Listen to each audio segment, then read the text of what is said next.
Good evening, ladies and gentlemen. Welcome to tonight's live stream coverage of Greater St. Helens League football action between the visiting Columbia River Rapids and the R.A. Long Lumberjacks here at Longview Memorial Stadium. Good to have you with us, Nick Sisson, on behalf of N2 Media, as always. And alongside me tonight, special guest commentator, head coach of the R.A. Long Lumberjacks boys basketball team, Mr. Jeray Key. Coach, what's up, my man? Not much, man. Just taking in my first game actually this year. Actually has that one for about one quarter, but the guy got hurt, so this is actually my first game of actually being here. So looks nice, really nice.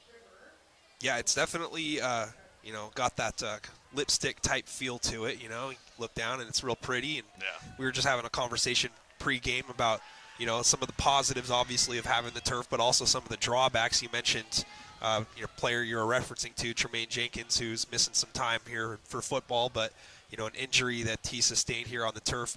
Nothing really out of the ordinary, and not one of those situations where you see a guy get pushed back and rolled up on, in a pile, just a situation to where his foot kind of locked up instead of sliding like it would on the grass. So, as it does have its, positives, there could also be some negatives that we've already seen here. You mentioned turf toe.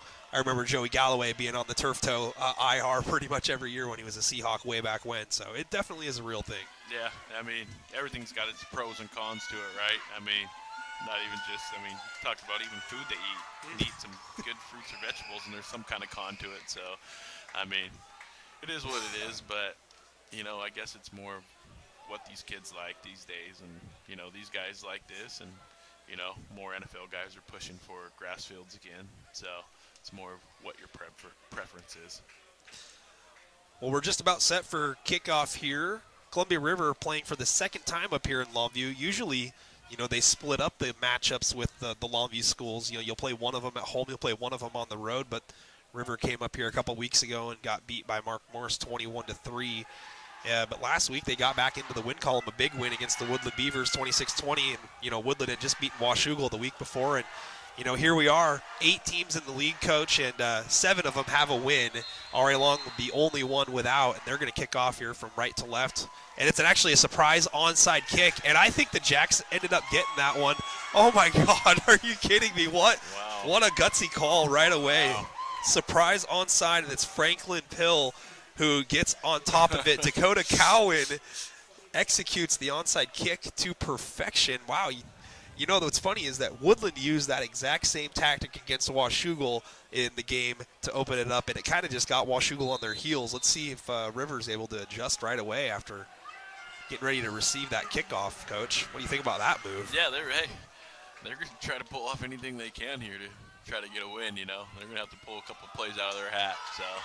And Nick Nide takes the snap, and it's a little draw up the middle. We don't see that very often. It's a 6-yard gain up the middle to Franklin Pill, so there you go. But yeah, going back to what you were talking about in the league, these guys lose to Mark Morris, and then they beat Woodland, I think it was. From what I've seen from the scores, it just seems besides, everybody thought Washougal was the top dog, but, everybody's pretty evenly matched. You don't know who's going to beat who.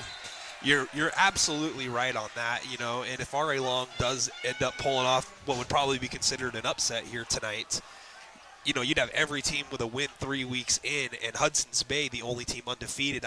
Nobody had that on their bingo board. No. As the Jacks get a first down carry already into River territory at the 37-yard line. Franklin Pill getting the first 2 carries, and now we've got a little screen here out to the flat. Nice little play. Coach, it's plays like this that R.A. Long has been missing over the last couple of seasons. Just a couple yards on first down every time. Yeah. Staying ahead of the chains. Yeah. Try to make it manageable on third down is a big thing.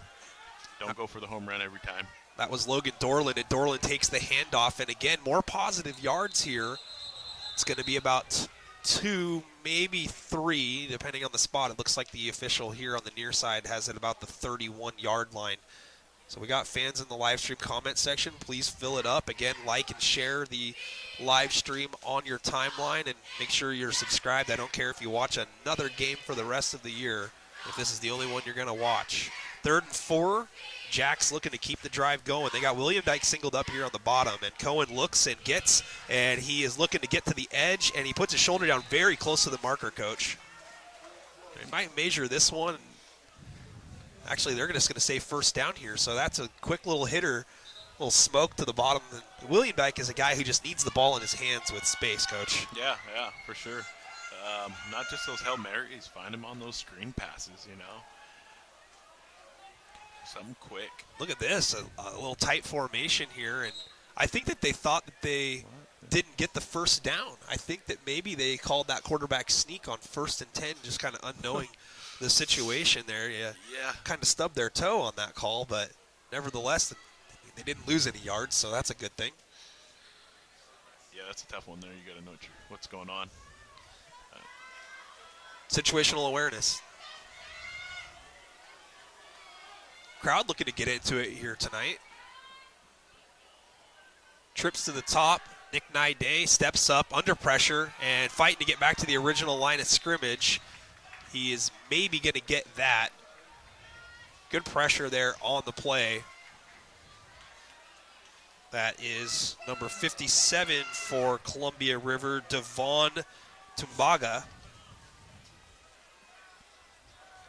I can't tell what class he is because on the roster they don't have the second digit. They just got a bunch of ones, so I don't know if yours says anything different for 57. Yeah, no. Yep, nope, just ones. 3rd down and 10.5. Motion clears the line, picks up a block. Time. Wow. Nice delivery here. Okay. And this is a first down and more on the edge. It's Abel Million, and Million scoots and boots into the end zone. Touchdown, Lumberjacks. It's a 28-yard hitter. Nick Nide steps up, finds Million on the crosser, and Abel, the athlete that he is able to get to the corner in time. Who drew this up, Coach? 6-0, R.A. Long. It was actually nice to see is Nick just sit in there. He didn't take off, and, he sat in there and made a nice pass right across the middle of the field. And he was facing a blitz there. Yeah.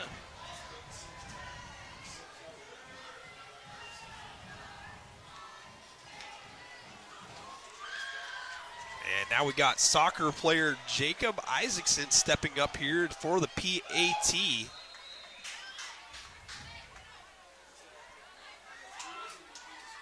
Snap is high, hold is down, kick is wobbly, and it hits the bottom of the goalpost and gets the bounce to everything going right for R.A. Long on that drive, Coach. You couldn't have drawn it up any better. Onside kick a field goal that hits off the bottom of the pole and goes in. Hey, things are going your way. Nice. The tricky Lumberjacks started out 7-0 here with 8:52 to go. A 28-yard tutty to Abel Million. Coach, you've had a chance to coach Abel in the R.A. Long program. This will be the 4th year that he's played in the basketball program for you. And, what could you say about a guy like Abel? Man, he's tough. He's pound for pound just a scrappy kid. Kid he reminds me of is Jake Anderson that I had a few years ago. They're about the same size.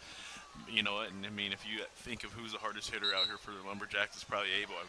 Like I said, I watch about a quarter of a game, and I watch him just hit guys, and he's not afraid to stick his nose in there. Even on the basketball court, man, he is just scrappy. The smallest guy out there, but, that's just how he plays. He's fearless, and it's good to see.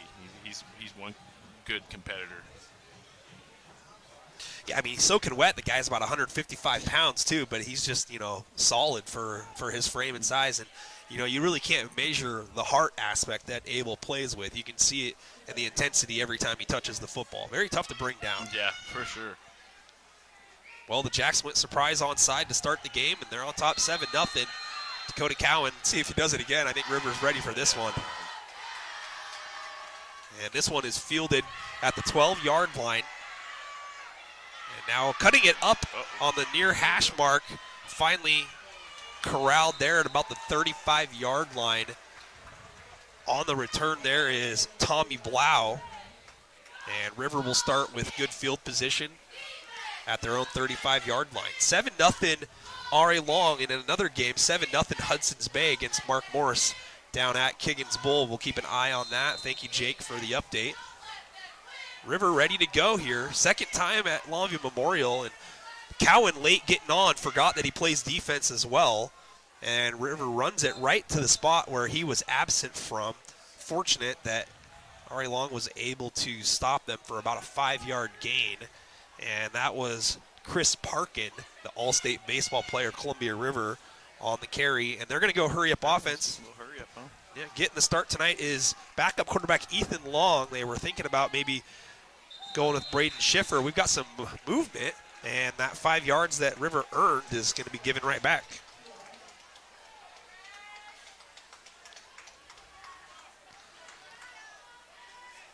So a false start called against the Rapids, and 2nd down and 10 coming. Parkin had a great game last week against Woodland, carrying the football plus 20 times. And again, a great athlete. Good pitcher, shortstop. And now we've got another flag, and we're going to, looks like, have another 5-yard penalty. And that is the call. Well, Coach, I mean, if you're RA Long, you got to feel pretty damn good about where you're at here, considering that you're up 7-0, and your opponent's just touching the ball for the first time in 2 out of their 3 plays, and, have caught with a procedure penalty to back them up 10. Yeah, this is a start that I don't think anybody was expecting. But I think you're going to expect Columbia River to clean it up here, so you got to stay ready. Trips to the top, wide splits on the D-line for RA Long. And it's a rollout far side, and a pass is complete. And going backwards, though, good pursuit. Yeah. Yeah, that's a great tackle up top there. After catching the ball, Knudsen going back a couple yards there.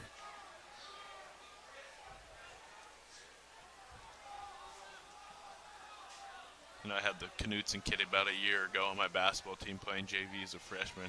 Probably one of the hardest workers I've actually been around as well.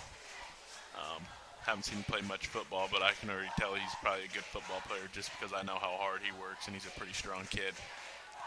Trips, fake handoff, roll near side. Long looking, now tucking and running, and he's got good speed here. Let's see if he gets to the marker. He's going to be real close. I think he's going to get it. Yep. They needed the 45, and that's what he got. And they're going to stop the clock here. I don't really think that there's much need for a measurement. Yep, nope, they're going to go first down. So heads up play there by quarterback Ethan Long, showing off the wheels. Good little stick by Abel.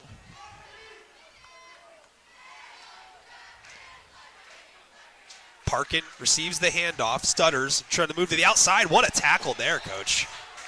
That looks like 58. Gage Hinsela. Hinsela stops Parkin for a loss of 3, 2nd down and 13. It didn't pay off last drive with the Rapids going backwards due to a couple of penalties, but the Jacks will gladly set these guys up 2nd down and long. Continue to improve their odds of getting off the field without allowing a score. Motion coming back to the near side, and it's a high snap, and it's on the ground. And I think that the quarterback got back on top of that one. So the Rapids fortunate to keep possession there. Clock running under 6 minutes to go. It's not Friday the 13th, Coach. It's September the 29th, but, it's crazy right now. Good start. And now Jake Moe says 14-0 Bay. Uh-oh. My Mark Morris pick is not looking so good early.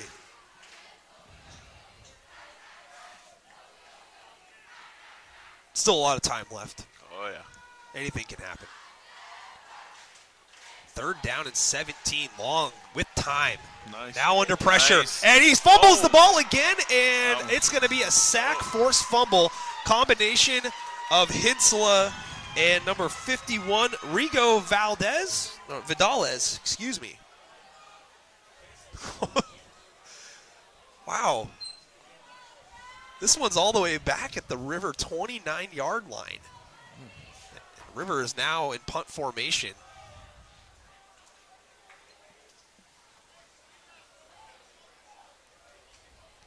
And that one's low and nearly blocked, and it's going to take a bounce just at midfield. It's going to settle down in Lumberjack territory, but this punt is going to be down at the RA Long 48-yard line. So 2nd drive coming up for RA Long with the lead. 7-0, 4:47 to go. Turned out to be a pretty beautiful day here, Coach. We still got a good-looking sunset in the background here. I mean, this is a great venue to have a nice new field in, that's for sure. But, you can feel the change to winter already. I mean, they're just going to skip fall, right? Just go straight to 35-degree days. Little smoke to the top. Million is tackled low, but he didn't. Oh, I thought he didn't go down. But, yeah, he's saying something to the ref over there on the far side that he kept himself up. Yeah, I felt like he was on top of him there. I'm not sure the rule in high school how that works out. Maybe he thought his knee was down. Either way, it's going to be a loss on the play. But a quick hitter, that's what you want to do, though, Coach. You want to get the ball in your playmaker's hands as often as possible. And, even though this is a play that doesn't go for positive yardage, I'm going to knock on wood here. No penalties so far in the first quarter. Things looking good for the offense. Even right here, man. Seeing him underneath the center. I think that was the first time, honestly, in the last couple of years I've actually seen Ari Long underneath the center taking a snap. It's Tyjon Reagans with the carry and back to the original line of scrimmage. Clock still running, though, and playing good, disciplined football here. Third down and long. Naide was able to step up on third and long previous drive and hit Abel Million for a touchdown on a crosser. River was blitzing there, and River looks to be just content rushing forward, and that's what they're going to do. And pressure along the edge backside, and Naide is going to throw this one behind the line of scrimmage. Now, this one looks like a fumble out of bounds. They're going to call this an incomplete pass, so that definitely looked like it was a lateral. You could easily, you have to call intentional grounding, I think, here as well. Well, that's what I thought they were actually going to call. I didn't know if he got outside the box and might have been in there still, right? I know the college and NFL rule is that the attempt has to get beyond the original line of scrimmage, even if there's, unless there's a receiver in the area. If there's a receiver in the area, then, yeah. They're going to bring it back all the way to the original line of scrimmage. Man, I tell you what, I don't know about that, but either way, River is going to get off the field unless Ari Long's going to go with the fake punt here. You never know.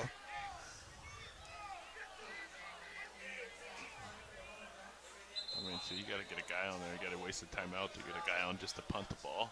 Yeah. Coach Harris is lighting him up on the sideline here. Got a chance to coach with Jamon Harris for the last few years on the basketball court. And, he's just as tough and passionate here on the football field. Yeah, I think, I wish he'd get like that on the basketball court. I ain't never seen him yell like that. Seeing him out here, dude, I'm going to have to say something to him after the game and tell him he's going to have to do that. I just moved him up to my JV coach this year. So I'm hoping he's going to be able to bring some intensity like that to the court this year. Well, you've got it on film. Yeah, I sure do. When so, we go back to it, it might be just a film day where we do that and show him, this is how you got to be. Yeah, I'm sure that would loosen everybody up there before they run stairs. Yeah. 3:31 to go, first quarter, 7-0 R.A. Long, and it's a 4th down and 13. R.A. Long in the punt formation. Tyjon Reagans will do the kicking. And under pressure, that one's nearly blocked. And a fair catch called for. Somersaulting to the ground, able to secure it is Tommy Blau. A call for the fair catch there. You're not going to return it. Might just let that one hit the carpet. Call Peter. Yeah, man. He was trying to save those yards. Good thing he caught that because there's a couple guys in the area. If he would have dropped that, Ari Long could have picked that up. So River now working on their second possession of the game, and they're going to go 4 wide receivers flexed out in the shotgun and more like a pistol here, and now Parkin slides to the right. Motion coming back across, and it's a handoff to the motion man, a little jet sweep. Good pursuit by Franklin Hill, though. Yeah. He really blew that play up. He's looking over at Coach Barker right now, and he gave him the my bad thing, but Coach is telling him, no, you forced it back inside, and, there was some help there to make the tackle. He started the game off and got 2 5-yard runs to start the game. I would have liked to see him on that last series get another touch or so. Trips to the top. Long looking there. And screen. We got a screen here. And nice play. That is going to be a first down catch and run. Number 17, Hayden Rapp. Rapp brings this one out to the 41, and River going hurry up. They flip to the near side. Might look for the same play here, Coach.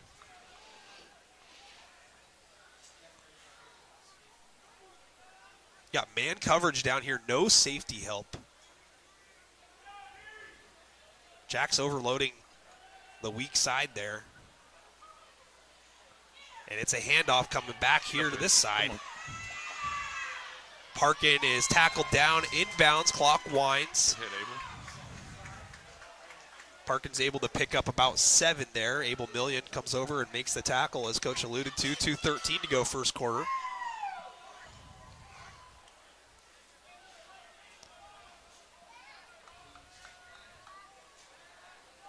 Trips to the top. They got it marked at 2nd and 4. Parkin gets a handoff up the middle, and he's close to the first down, but he's going to be about a good yard, maybe 2 short.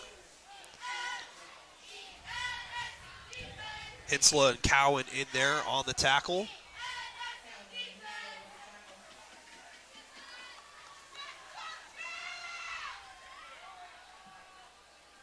And now Savion McCoy hesitates, a little burst, gets it out to the 35-yard line. First carry for McCoy. No, actually, check that. That's Keanu Butcher-Wynn. Is it? No, I could be wrong. No, it was McCoy. 14. 19 popped up, it looked like. McCoy with it again. Cowan gets his hand on him and slows him down. And wow, look at that athleticism by McCoy. Get a hold of him, threw him forward. 1:10 to go here. Second down and 3. And Rivers still going with that hurry-up offense. No huddle, long, back to pass, smoke to the near side, and incomplete. There's a flag. You see exactly. That's just what I was going to say. It had to be with the guy down, one of their guys downfield blocking. Yeah, early. Right. Number 1, 6. I believe. I think it was 6 right there. Oh, they're going to pick it up. Okay. No. Wow. Yeah, I thought I saw that. A block being thrown while the ball was still in the air. So, technically that would be offensive PI. 52 seconds to go, 3rd and 3. Big third down already in Lumberjack territory. It's going to be a big opportunity for the Jacks to get a stop. Motion clears the line. Long, looking left. And he's going to step up, and he's got space. There it is. First down, and staying on his feet. And that's going to be a first down carry of about 15. Call it 16. Ball looks like it's going to be spotted on the 12-yard line.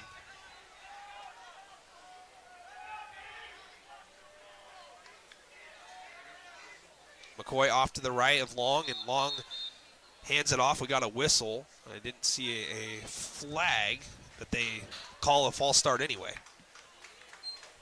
5 yards backwards.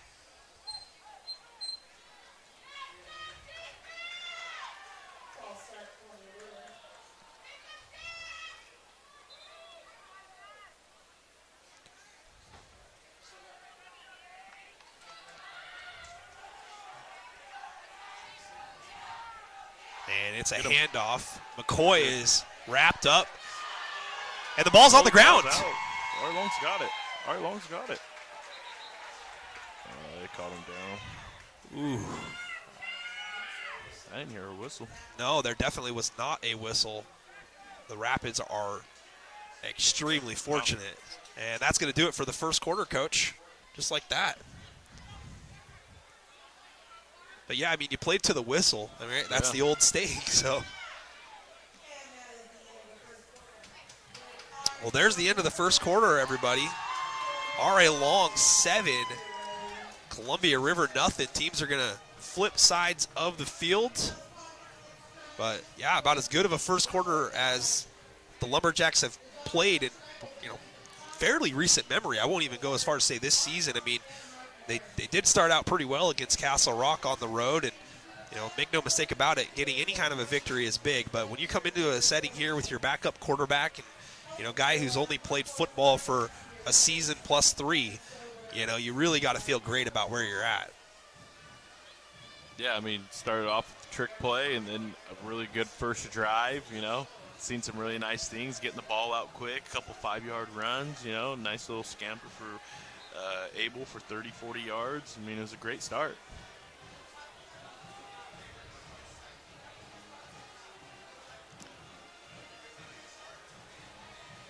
And it's going to be a long second down play here. Second down and let's see, they've got about 17 or 18 to go here. No. Chris Parkin back into the backfield to the left of Long, and Long back to pass with time. Now looking to escape. And wrapped up and thrown down, and a flag is thrown as well. And I think that they're going to try to say face mask here on Cowan, and Cowan is fired up about the call. You know, usually when the players go right to the official and protest, you know, they're probably in the right, but let's see what the call is. Maybe it's, yeah, no, personal foul, face mask. Dang. Dakota Cowan's been a one-man wrecking crew so far tonight, Coach. This is going to be 15 yards, though. It's a big play right there. Looked like he had his hand up there. It didn't look like he had him by the face mask. So that's tough. Because that would have been a huge loss.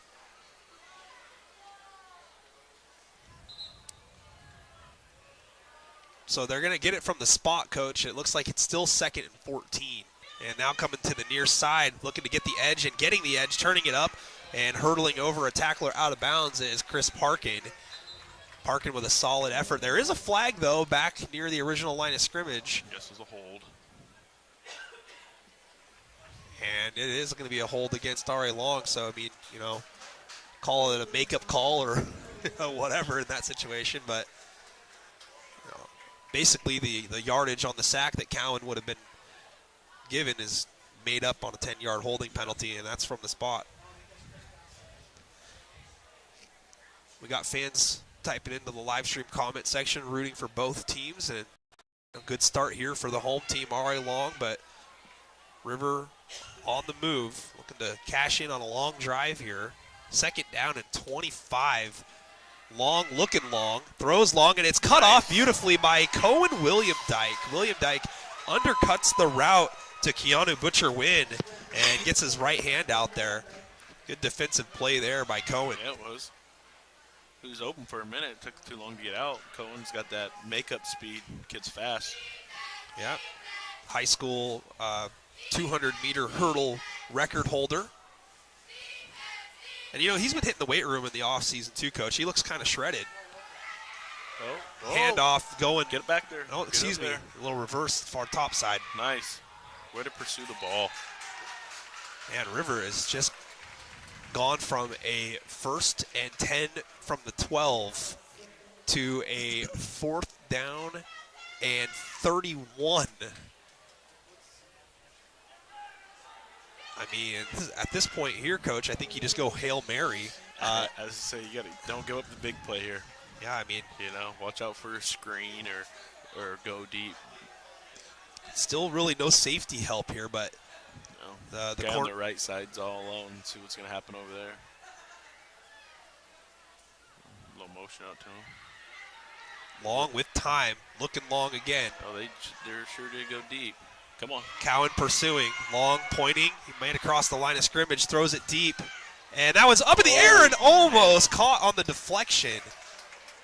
That was very close to being an illegal forward pass there, Coach. Long nearly got across the line of scrimmage, but he gave it a heave. And, you know, the tip drill, River was almost able to come up with that big play that, you know, you're sweating on there. So they wouldn't intercept it. They didn't want to bat it down. Yep. Tactical Dad says great jump on that pass. Absolutely. You know, Cohen showed a really good instincts there, and you know the Jacks get the ball back with the lead again. 10:30 to go, first half. You know, the more positive plays that R.I. Long stacks up, Coach, you know, the more that they believe. And at this point, that's exactly what it's going to take, and execution as well. Let's see if they go back to that handoff inside, and that's exactly what they do. Pill in the backfield and gets a carry for 3. There were some lanes there too. When you seen it open up while he started taking off, I know he was going straight ahead. He would have cut that to the right. But, you know, positive yards. I mean, that's 3 yards and the clock's moving.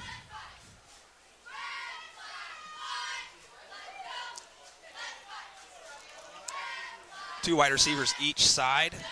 This time Dorland in the backfield, and Dorland gets a swing pass. Great look off by Naide, and Got a flag thrown, though, here on the 39-yard line, and they're going to go holding Ari Long. Man, how did they have time to hold there? I think it's on Lonnie Brown.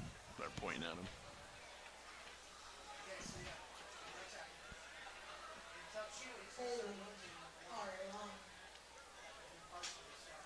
So it turned into about a 3rd down and 4.5. Is going to end up being 10 yards back from the 39-yard line. So Jacks will have it on their 29. They're looking at about 2nd and 14, 2nd and 15.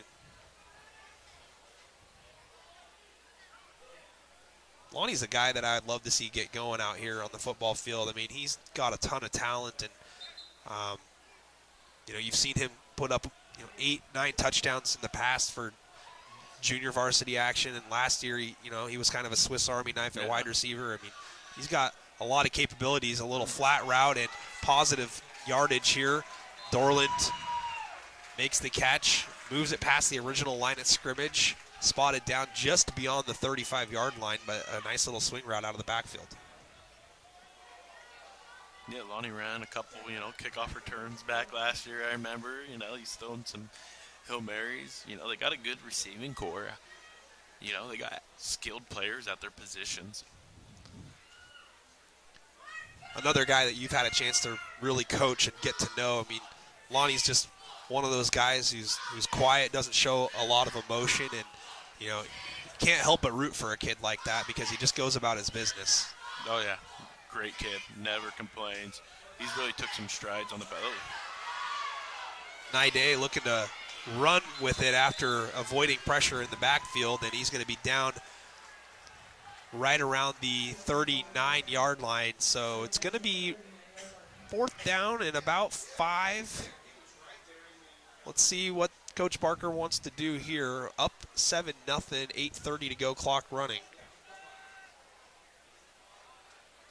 I think depending on the type of season that Lonnie has this year, he's got a real opportunity to possibly play at the next level. Maybe for a lower Columbia college or maybe a low D3 school that's looking for a shooter. Oh, yeah, definitely. They've came in even last year, they had eyes, Lower Columbia had eyes on Lonnie and stuff, and even this summer we played a lot of games over there. Just trying to improve his handle a little bit, for the next level. He can shoot it with the best of them, that's for sure, that's a given. So, just working on those other things is what's going to be key for him, but he definitely can go, he'll go play somewhere for sure at a JC at least. It's just up to him. He's really made, like I said, he's made big strides. I think people are going to be shocked by how much better he's got since last year. And, when you have a guy like Kevin, some of those guys' skills, get overlooked. And he's really going to, and a lot of these guys are going to have a chance to show off how good of players they are. And that's why we were good. It wasn't just Kevin. He had a lot of good players around him. Absolutely. We're excited to see some of the new additions as well that Lumberjack fans are not quite familiar with. As we've got a punt situation here. Let's see if it's going to go fake. Tyjon Reagans is an athlete back there, but I got to imagine conservative is the call, and that is a good punt, though. Yeah. There you go. Good bounce. Let it bounce. Yes, let it go. Let it go. Good. Nice. That's as good as it gets, Coach, inside the 5.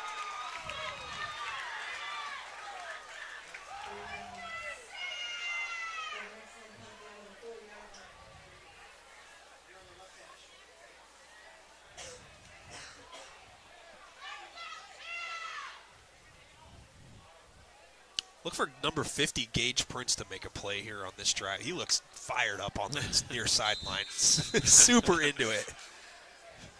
He looks like he's about ready to run through a brick wall. Like he's always fired up. Yeah. Every time I've seen him play.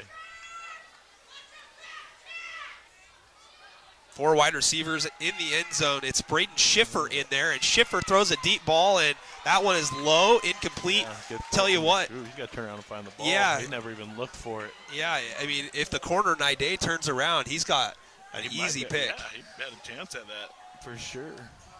So River is going to go with the original named starter this season, Braden Schiffer, a transfer from Kingsway Christian, also down in the Vancouver area. So let's see what Schiffer can get done here. He was working out a shoulder injury, and it's a swing route in the end Come on, zone. get out there, Abel. And Abel Million in pursuit, cut back near the marker, and it looks like it's going to be a first down catch and run, and a flag is down. So we'll check on the laundry. I guess it's a hold. That's what you always think on a pass play. Oh, face mask. Another face mask against R.A. Long For here. what? You had 3 guys there.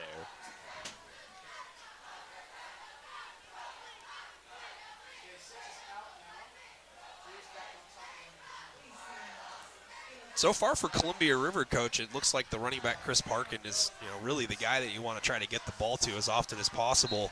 Jacks have done a good job getting pressure on the QBs so far. Handoff to Parkin. Parkin tries to split a seam, and good wrap up there. At the bottom of that is Gage Prince. Makes the tackle and it limits a River rush to about 6. Get off the field. Substitutions here. Cowan sprints off to the near sideline. Hurry up offense. So a chance for River to showcase kind of what they thought that they were going to be down the field. Man open. Catch is made in stride. To the 20, 10, 5. Touchdown, Columbia River. 62-yard hookup. Braden Schiffer to Jaeo De La Rose. I mean, they've tried it about 3 times now, 4 times. The Hail Mary. Ari Long's been able to keep that big play in front, and right there, once again, the guy never even turned around and found the ball. He just chased him.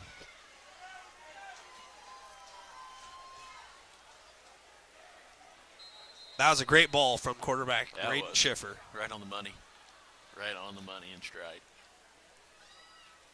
Extra point attempt is up, and it's through the uprights.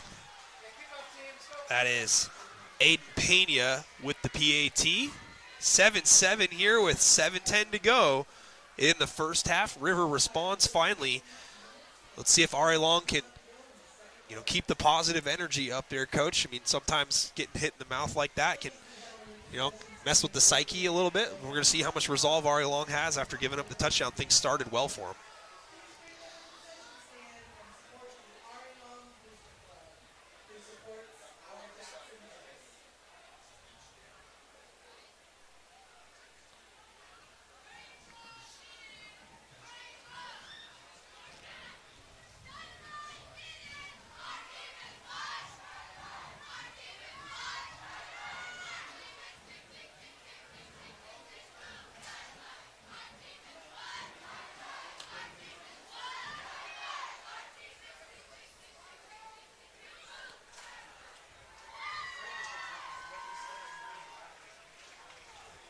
Score update there is Ridgefield on top 10-7 against Washougal, and that one's at Washougal.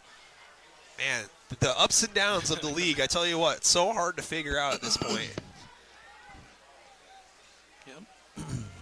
That's this league, man. Not just in football right now, but basketball too. You just don't know who's going to win every single night. A lot of teams are pretty even. Grab it. And Ari Long fields at the 30-yard line. That's Nick Nide, the quarterback, so getting familiar with the football already before the Jacks offense takes the field. 7-7. Yeah, you mentioned the competitiveness for basketball. I mean, I think most people are going to look at Mark Morris and probably assume that they're the clear-cut favorite, but, we've actually, talked a little bit over the summer. You mentioned Summer League earlier, and you mentioned you liked what you saw from this Columbia River basketball team that's been young for so long, and now they're finally veterans out there. Yeah, they're good. Mark Morris is good, but all my money, of course, is always going to be on us. Right. We've been right there. We've only lost 2 league games in the last 3 years or so, and it's only been to Mark Morris. So until someone beats us, other than Mark Morris, we're the defending district champions 2 years in a row. Could have been 3, so I think we're going to get overlooked quite a bit with Cabin Gun, which I like. That people are going to think they're not that great, but we're actually a pretty deep team, and it's I think we're going to surprise a lot of people. Not this guy, that's for sure. You got a good coach there. Wonder who that guy is. Thanks. Screen ball up to the top after a good gain to Franklin Pill. We were talking about Franklin getting a couple of good carries, and offensive coordinator Chris Smith has gone with that little delay handoff out of the shotgun formation, and it's been really successful. I mean, at this point, I think you almost have to make River prove that they can stop it, for no yardage. You can keep going back to that thing almost every time, and they do go back to it here. And Franklin chugging, and he's going to get the first down. Yeah, so there you go. Read the mind of a broadcaster. I watch a lot of football here, so. Hey, it was a 3rd and 4, 3rd and 3, manageable. If you can get 3 yards. The kid's been able to show that he's been able to get 3 or 4 yards every time he's touched the ball. I need to get another score update from that Mark Morrison Hudson's Bay game. Handoff again up the middle, and same result again, Coach. The pile falls forward out to the 45-yard line, and 3 yards, clock move. I mean, man. Coach, I'd be willing to bet you that since Jamon Harris played here, that this is the most rushing attempts that Ari Long has had in a football game over the last 2 years, and maybe even beyond that. Moose Katera ran the ball a lot a few years back, but this is a good game plan here. 7-7, and a flutter out here, and this one is picked off. Did it get tipped, or was it just? Looked like it just left the hand a little bit wobbly there, and there's the interception secured by Columbia River. That's Reese McKell.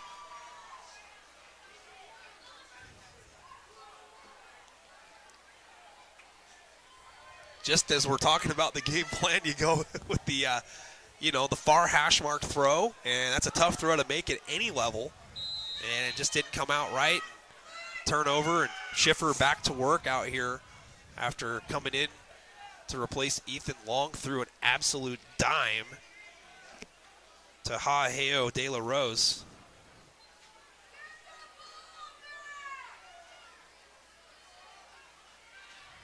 Six straight down the middle. And that one is incomplete down the field. Dang. We got a flag back here on the near side.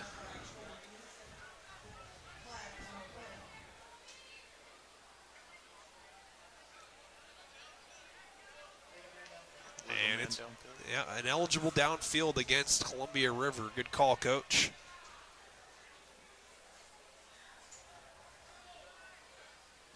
Tactical dad giving tactical advice.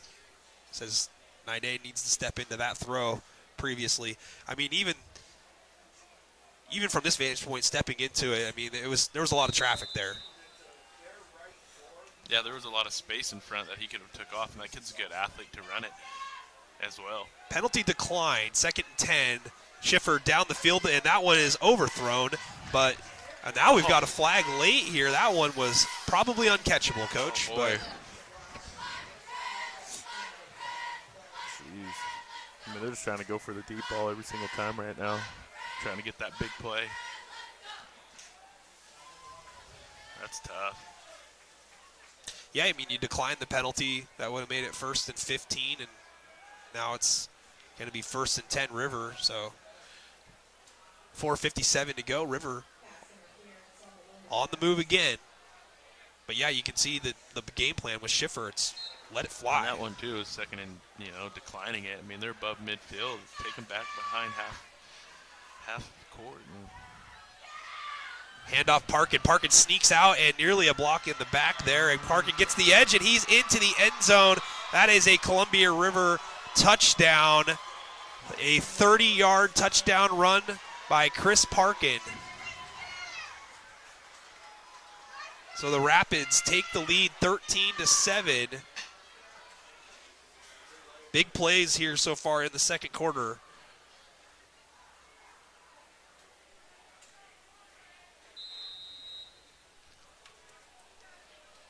Pena on for the extra point. Snap is good, hold is good, kick is good. River pumped up. It's like right now, they give up that. I want to see better body language. These guys start getting off the field and move on and get ready for offense right now. Next play, it's all right. There's a lot of game left. You're down by a score. It's part of the game, but you're still in it, Keep that energy up. Yeah, I mean, absolutely, especially with high school kids. I mean, I have a tendency to, deal with the ebb and flows of, the course of a game, and it's very emotional. I mean, just like in basketball, it's 4 quarters, and football, it's 4 quarters. I mean, one bad play, one bad quarter doesn't do you in. You got to kind of tighten the chin strap a little bit, get back out there, keep your head up. 21-0 Hudson's Bay. Yikes.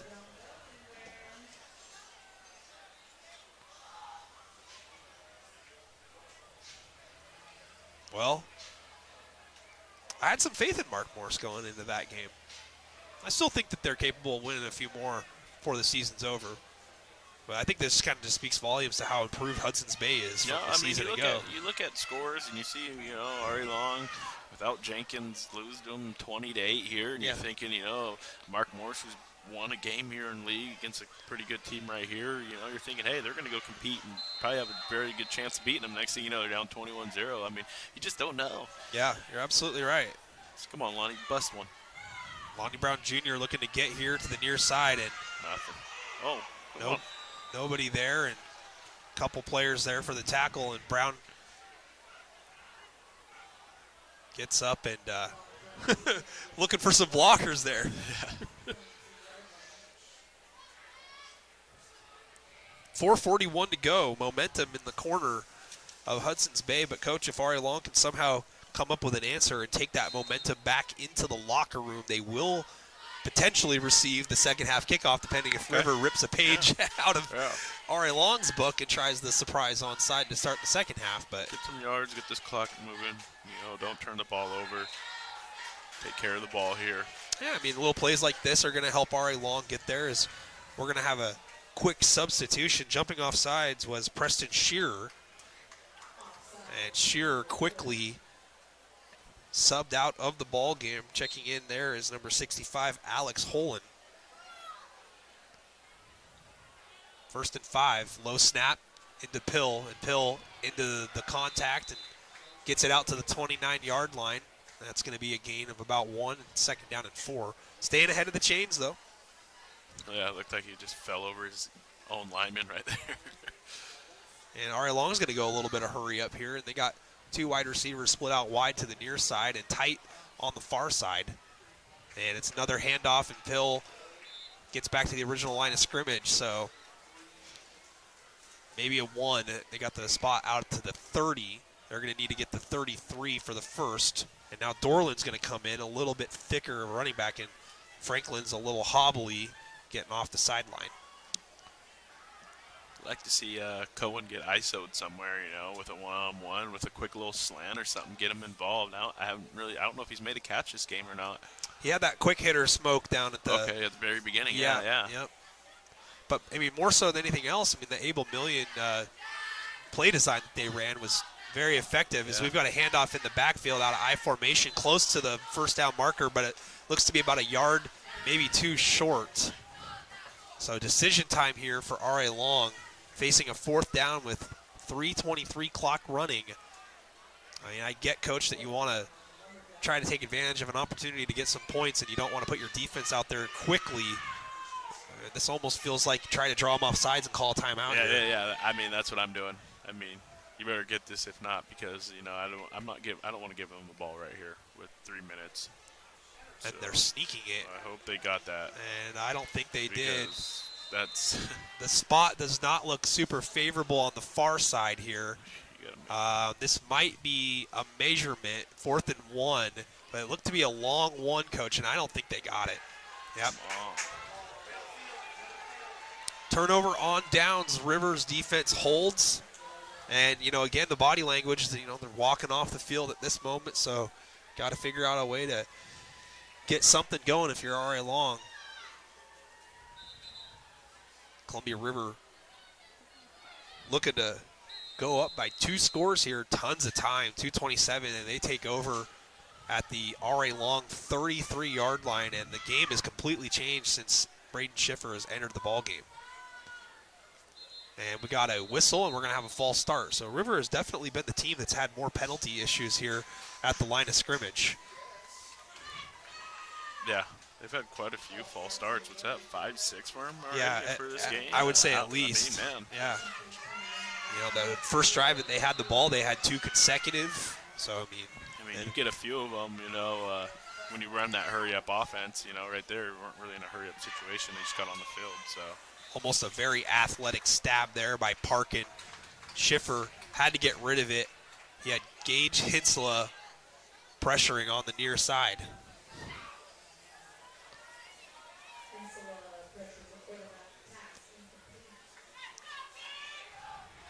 Some of the fans on the live stream didn't agree with the play call there, but, the life of a coach, right?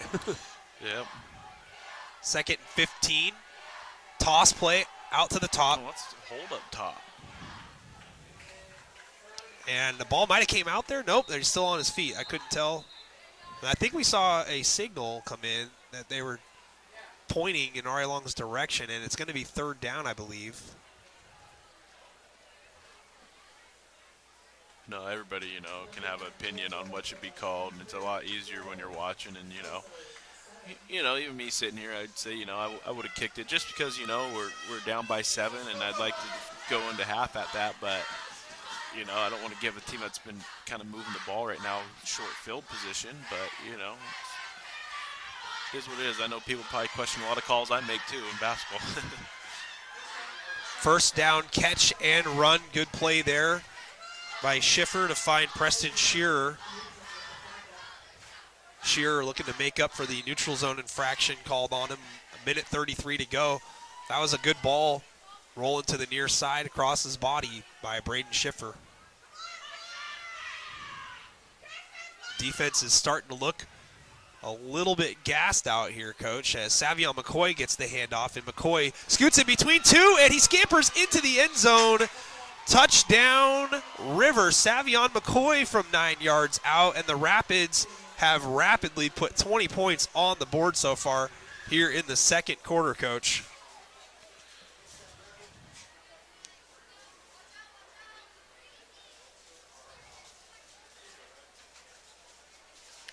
Minute 13 to go. The Jacks with 1 timeout left. River with all 3 of theirs. Snap is put down and the kick is put through. Pena 3 for 3 on PATs. River again getting up the field quickly. That drive that they had that started at their own 4-yard line, Coach, that went 96 yards seems to have really lifted their spirits up, and they're riding the wave right now. No pun intended to the Rapids moniker, but yeah, literally though, 21-7 quickly. Yeah, for sure. Just like that, they're just moving the ball too well to just give them that ball right there on that 30-yard line. I mean, with the timing, you'd like to see them try to almost use all that clock to try to score and go far enough, and hopefully, you can get enough stops, because Ari Long hasn't played horrible defense tonight. They played solid. They gave up a couple big plays, which cost them, on those Hail Marys, but they had been holding their own for the most part. I mean, they've been getting pressure, too, on the QB for the most part, better part of the night. I mean, forcing a lot of rollouts and a lot of tough passes. And, I just think that the defense needs a good water break and, kind of get refreshed again. They came out and, for lack of a better term, I'm not going to say they blew their wad, but, I mean, they kind of just, came out super fired up, super emotional, and in the moment that something, negative happened, it's been kind of difficult to see their body language carry on throughout the rest of the ball game. But a lot of time left, still another half to play, and Columbia River's got to feel super good about getting themselves on track. We've got a little pooch here. I don't know about that one. This one is going to get fielded at the 37-yard line, but I mean that's essentially just giving Ari Long some good field position to work with 71 seconds left.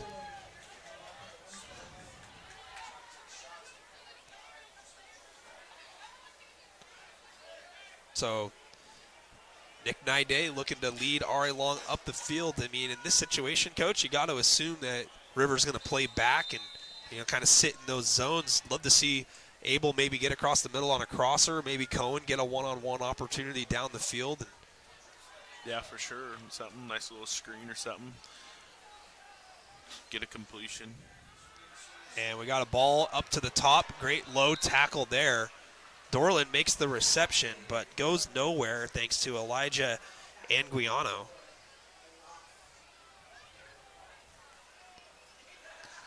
River can stop the clock here, too. They got all 3 of their timeouts, and they're going to stop it for the first time here.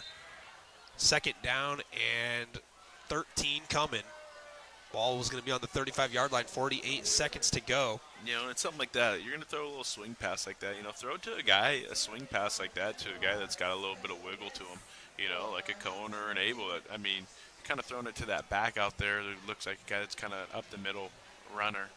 You know, throw it to a guy that's a little shifty that can kind of try to do something in some space. You know, that's what I would like to see on that. 100% agree. I mean, you know, you don't keep the horses locked up in the barn. You know, Abel's already shown what he can do after the catch. You know, Cohen has already shown multiple times this season what he can do after the catch. You know, just getting him the ball 10, 15 yards downfield, one missed tackle, and it's off to the races. So, you know, you'd love to see somebody sit in those soft spots, you know, down the field about 8 to 10 yards and see if they can't catch something. And like you said, wiggle free. You got Lonnie Brown down here at the bottom. This is a long throw to make the Lonnie split way wide out near the sideline. Yeah. You know, you might look to go maybe to the far side or in the slot. William Dyke in the slot. He's going to get a little quick hitter and looking to get a block, and he is actually spun down immediately, and a timeout is going to be called immediately. You know, Lonnie was trying to avoid potentially holding, and now he's saying something to the official here on the near sideline. Again, we don't see Lonnie get emotional. He's chirped at him a couple times now. I've seen something's going on. Yeah. Well, I mean, you know, not to highlight, you know, a negative moment or anything like that, but in the Civil War game last year with him getting ejected, you know all too well about that because it affected, you know, him being able to play in the first basketball game of the season, you know. So, you know, again, you don't see those type of dust-ups with him in any way, shape, or form. He's a, you know, cool, calm, collected guy, but it is nice to see that he has that emotional gene that he can let it fly now. That's one of the things that I've actually been pushing him as you know, he's the leader. You know, I told him, you know, you're the senior now. You've been here for 4 years. You know, Kevin Holden's gave you the keys to the Lambo. That's what I texted him the other day. He said, "What are you gonna do with it? You gonna drive it in the slow lane, or are you gonna go race that thing?" So he texted me back and said, "I'm gonna go race it." There we go.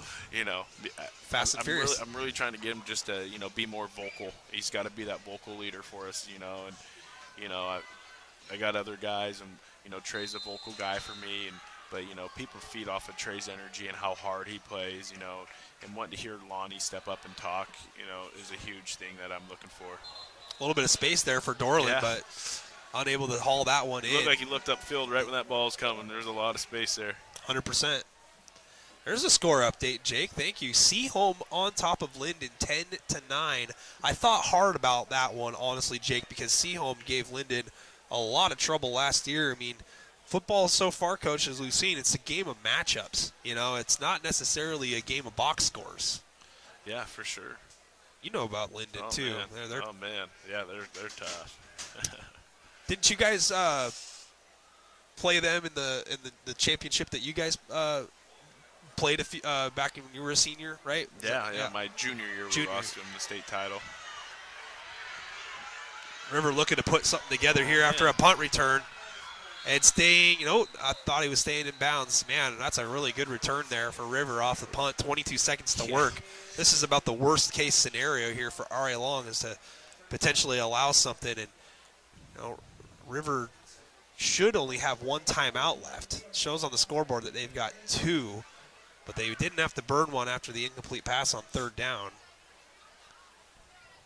So they better check with the officials, not the scoreboard. I'm pretty sure that they burnt one on 1st down and 2nd down on the previous drive by R.A. Long.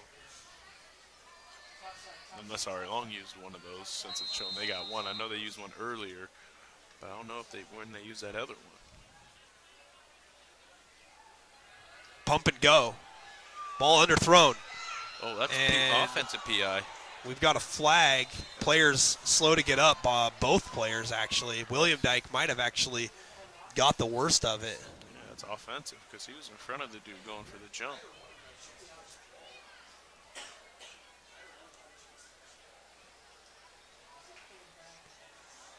And it is going to be offensive pass interference called against Columbia River there. So 13 seconds left.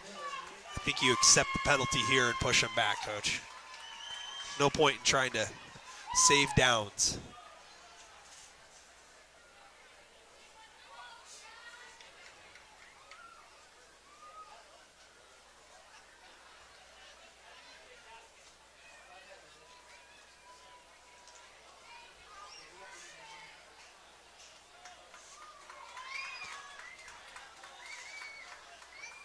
Oh, this one's going to go way back here, 15 yards from the spot.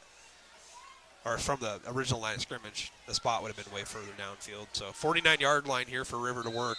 13 seconds left. 4 wide receivers, 2 to each side. And now rolling here to the near side. Rolling back to the middle and stepping up past the original line of scrimmage and scrambling is Schiffer. Schiffer has to be careful. Pushed out of bounds at the 37. I just say he's got to be careful because he was nursing a shoulder injury over the last few weeks. Missed that Mark Morris game. And, you know, Coach Key, you can see the difference of which Rivers played with him in the lineup. You ask yourself, I mean, if he is able to go for the rest of the year, you know, what type of team River might actually be by the time the season's all over with. They could potentially be a playoff team. He throws a nice ball, man. Got a nice spin on it, that's for sure. Been pretty accurate, too. He's right there. I guess they're going to take the shot right here. 2 seconds to go here in the half. And that should be, a penalty. The motion man was moving forward at the time of the snap, and it's going to be a false start. That's Hahio De La Rose, who had the touchdown catch of 62 yards earlier. Yeah, that's got to be like 7 or 8 false starts for them.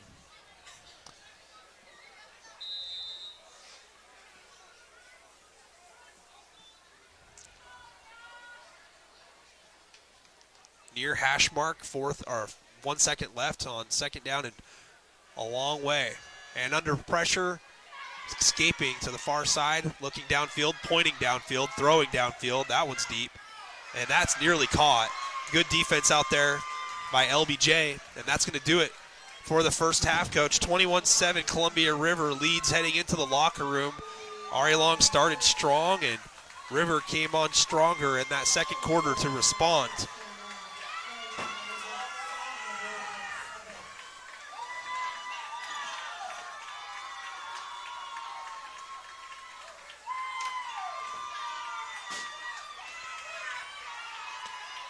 "15-minute halftime, folks," as River heads into the locker room with the lead, 21-7.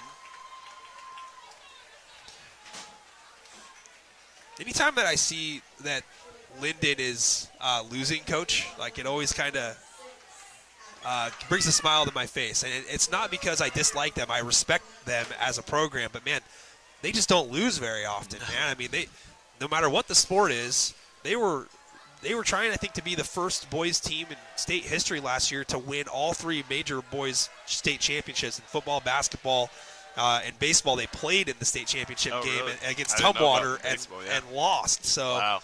yeah, I mean, there's something in the water, I think, up there. But I do remember my senior year that Mark Morris had the Reese Baker-led team with Evan Kirkpatrick and Doug Dietz, Deacon's dad, and they beat Linden in the fifth place matchup then, and it was Rainier Beach with Nate Robinson that ended up winning the state championship that year, and in the semis, Mark Morris gave Rainier Beach everything they could handle. So, I mean, they had the lead in the third quarter in that game. So, you know, I just think of Linden in such a class of, like, elites that, you know, they played 3A back then when Mark Morris also played 3A, and, you know, going up against some of the Metro League teams, you know, professional athletes out there, and Lodrick and Roderick Stewart as well. So, Man, the list goes on, man. Those guys, man. C.J. Giles, yes, that big guy that they had. I mean, Emeka Iweka, Ryan Anderson. I remember playing against all those guys. I mean, gosh dang. You know, and Linden, you know, they're just a powerhouse. I mean, not just them, Linden Christian. Mm-hmm. I mean, those guys, I mean, just think when those two play each other. I know one's like 1A or something, and they play each other. I mean, I can only imagine how packed out. I mean, that's like the Mark Morris Ari Long rivalry there. Yep. I mean, that'd be a cool game to actually go and see one of these days and get a feel for. Yeah, no, Linden Christian actually beat them last year. Yeah, that's what I thought. Yeah, and it was they're both state champions back-to-back years. Right. Obviously. Yeah, that's really impressive. I mean, It is. that's the equivalent of, one of our schools being a private 1A school and the other one, being a public 2A school and getting together. And, not very often that you see the private schools, that are lower classification, beat the higher classification public ones in town there. It just goes to show you, what they've done. And, I had a chance to talk with Coach Roper after the state championship win that they had in basketball. And, we got to talking about how things work in their city and their program, and he just broke it down as simple as possible just by saying, hey, we support each other. I mean, of course we have that rivalry with one another, when we're going against each other, but at the end of the day, we're not in the same league, we're not in the same class, we're not trying to outgun the other for a state championship. So it kind of gets you wondering, like, how would the relationship be with Mark Morris, your alma mater, and Ari Long, the team you coach now, if they were different classes, different situation? I'm not saying that you guys don't support each other now. Obviously you do when it's not competition against each other, but at the same time, there is that, rivalry that you kind of don't want to see your rival get one over on you. No, if we were different classifications, it would be pretty similar to that. I mean, what are you really competing for besides just winning that game? Why would you not want them to do good? I mean, it's only going to look that much better for, your town and everything like that. I mean, it makes sense. Those guys seem like they were like, even seeing those guys, they seem like they're like best buddies, the Linden and Linden Christian guys. Mm-hmm. Not just like, oh, hey, we're competing, but like they're like really best friends. Like, so it's actually pretty cool. So, I mean, if that was what would happen here, that's how it would be. But we know that ain't ever going to happen. So, I mean, yeah, you guys had quite a year last year with the dramatic finish at the end of the district championship, situation there in Hudson's Bay, which, by the way, I mean, I don't think a lot of people are going to give credit to where the location was because two Longview schools had to travel down to a Vancouver school, but the venue was actually a nice one to play at, good size capacity, the type of gym that can really house a Civil War rivalry game, and, it was a great atmosphere, and ultimately you guys came away with the bigger trophy at the end of the season, and it's really interesting to see how it all played out with you guys there. I mean, obviously the first two games were very close. Even the first one that ended up being a little bit lopsided in the scoreboard, it really was not. It was not a blowout win or a comfortable win by any stretch for Mark Morris in that game one. But I mean, what can you take away from those games from last year and move them into this year, knowing that Mark Morris still has half of its star power there with Braden Olson leading the way, a guy who's probably going to drop 40, maybe 50 a couple times this year. Yeah, the thing with us is, we have experience, but I think people think, we lost 3 seniors, one guy averaged 4 points a game, the other guy averaged about 9 points a game, but then, you lose Calvin who averaged 30, but, like I said, we got 7 guys that could probably score 10 points a game, and then when there's some guys are feeling it, like Alani Brown, he'll go get you 20 here and there, and Trey Jenkins will go get you a 20 here and there, and, these guys have been putting in a lot of work, Rookledge has been, I think Rookledge might have been my leading scorer this summer. Him and Lonnie were right there with each other, probably near 15 a game. So that was nice to see. But the experience that we have, Peyton's been here on varsity for 3 years. Lonnie's been here for 4 years. Trey's going on his 3rd year. And Rookledge was there last year as a freshman. So we have a lot of more experience than people think.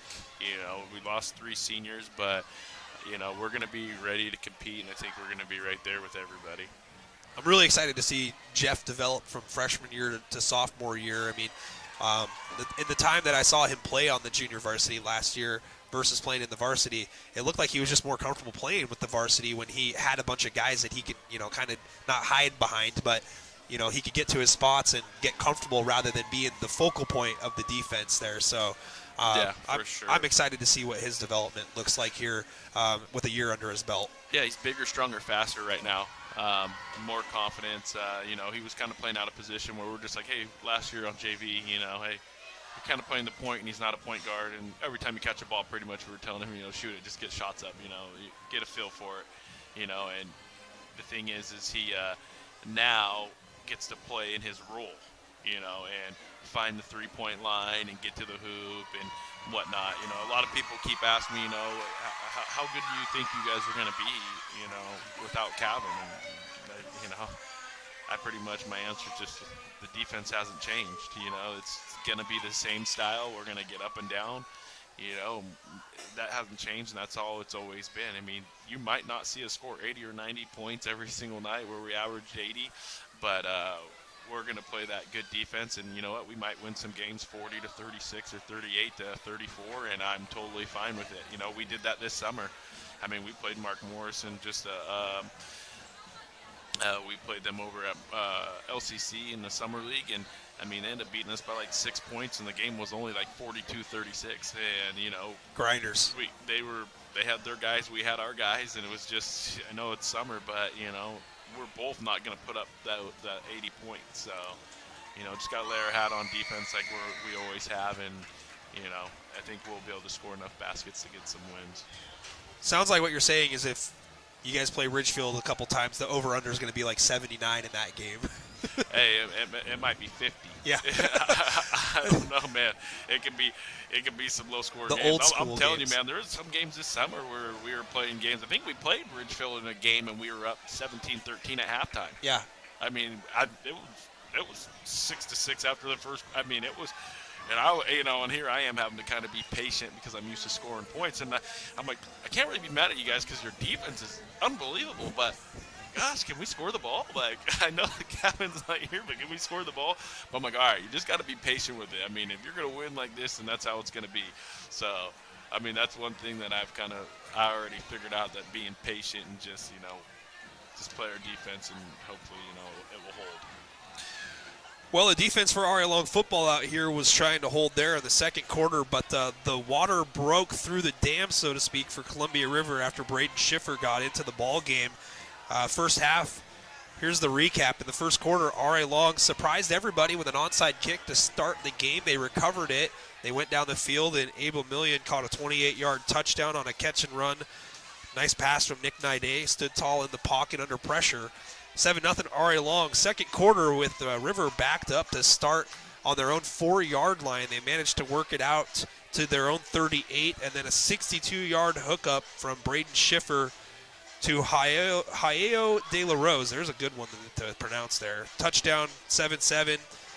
Pena with the extra point, and then Chris Parkin a 30-yard touchdown run. River goes on top 13-7 after another Pena kick. It's 14-7, and then Savion McCoy, the most recent to score for Columbia River, a 21-point second quarter, 9 yards out for McCoy, 21-7. We're here at the half. The student section is out, expecting their Lumberjacks to plow through the banner here. It says, move Rapids, get out the way, fights out, lights out, sleep tight. That's a lot there. That's a big banner. Yeah. I remember when they were like limited to about 3 or 4 words, you know, maybe 2. I went to Kelso, so 2 was an accomplishment. Franklin Hill, the first through. Yeah, by far. He took off on him. Yeah, pumped up.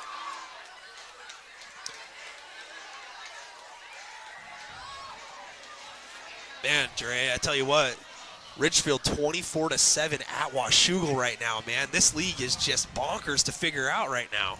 Man, it's crazy. I mean, I'm telling you, and who knows? Ridgefield might go play all year long next week or the week, whenever they play. It's the second to last game, I think. Anybody can beat anybody. Yeah. No, I saw that Mark Morris ended up getting a touchdown against Bay. It was 21-6. Yeah, that's a few comments ago. And then, man, I saw another shocker up there. Hawkinson was on top of Woodland 7-3. I mean, and Hawkinson got running clocked by Ridgefield on their own field. I mean, man, it's just crazy.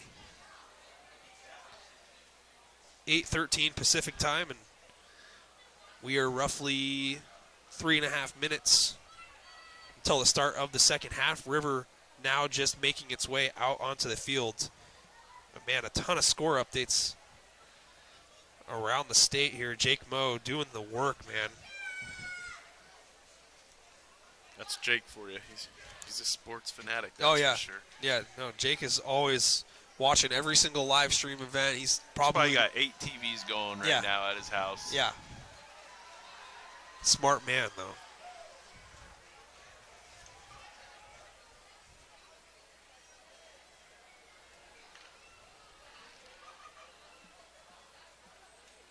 Yeah, my podcast group chat is just throwing down the Washougal laying another egg right now. It's like, Dang.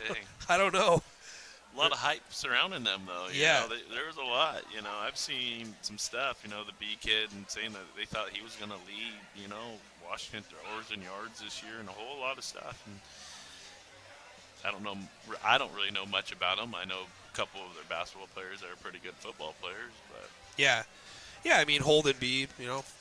obviously he's a D1 commit. He really Right. he spinned the ball well last week, and I think that from week to week it's just super tough to get a feel for who's going to match up well with who and what style is going to match up well against like Washougal loves to get back and throw the ball and play quickly, and Richfield loves to possess the ball. They're a lot like Mark Morris in the fact that they just want to run the ball and keep you from getting it. So it's all about matchups, honestly. It is. It really is. I think in any sport you play. Yeah, there's a banger going on in Metro League 3A. O'Day and Eastside Catholic playing tonight, and there's probably two of the top three teams in 3A. It's 7-0 O'Day, and they've got a guy that's unsigned at running back. Jason Brown Jr. is just a monster. I mean, he's like the type of guy who went 15 carries for 300 yards like not too long ago. It's like absurd numbers. Jeez. Man, you just decided to unlock the barn and bring out the horse, huh? Yeah.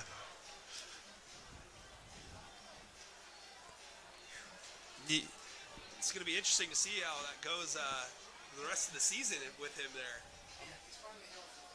Ridgefield's up 24-7 on Washougal. Hawkinson's up 7-3 on Woodland. Everything is I'm surprised. Come on, Trevor. Come on, stop. You're surprised.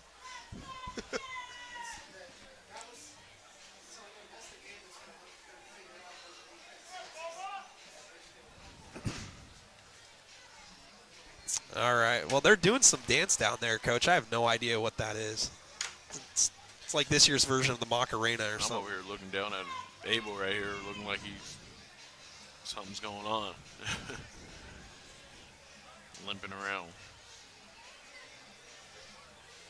Still dressed, though, which is good. Yeah. And smiling. Yeah. See if he's going to get back in there. Get your helmet on.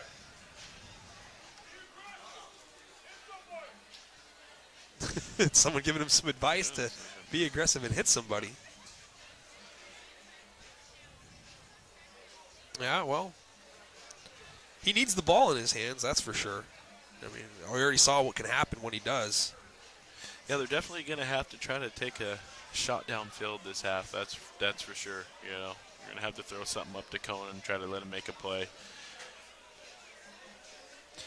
So apparently that Linden, game against Seaholm, they were down 10-9. It's now 30-10 Linden. So that changed quickly. Man. Arlong's got a dance-off going on their sideline. Yeah, that's what I'm saying. They got this thing. I don't know what this is, but they got something going on with it. I thought you were talking about the cheerleaders at first, and then I started looking at the players. Yeah, it's the same. Yeah, no, it's the same thing. They did it. I was like, what's going on? Yeah, they all did it at the volleyball game the other night, like in between the second and the third set. Like, they get out of the stands on the gym. Coach, I'm guaranteeing you're going to see this season in the Lumberdome during basketball, man. You might come out at halftime and see everybody doing this and, start screaming, get off the court.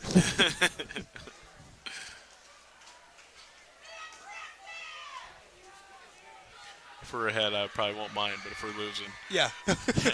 you're sure. Yeah.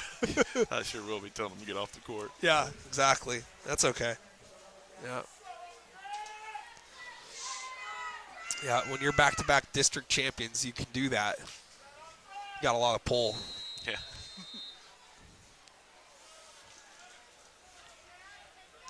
All right, River kicks it off deep. And we got a potential reverse, and yep, there's a toss back to the far side, and it's Tajon Reagans.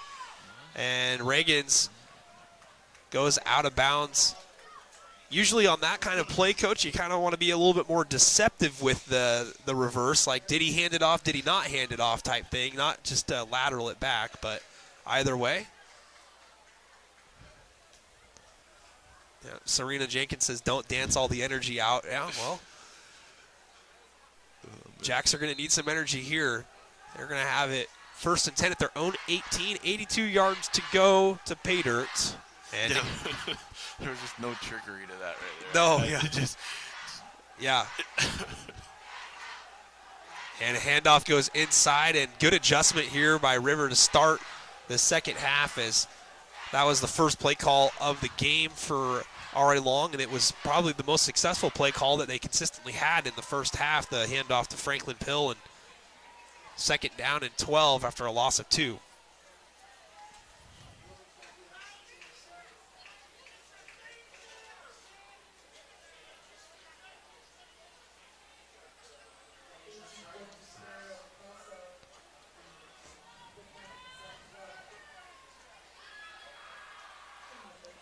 Trips near side, low snap, and a pass to the flat. And there's Cohen William Dyke. And William Dyke is driven to the ground after the play, well after the whistles. There is a flag.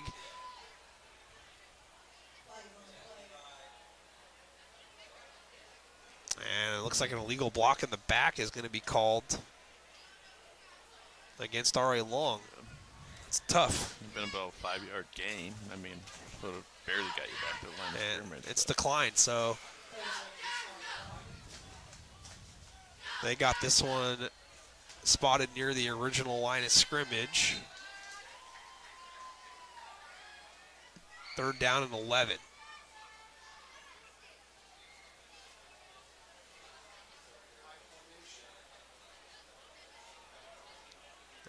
Now the Jacks look to go conservative formation. Watch the play action, motion behind the line. And we got a toss, and it's a pass back. Nope, he's going to eat it. Million, and now he's got a block. Block.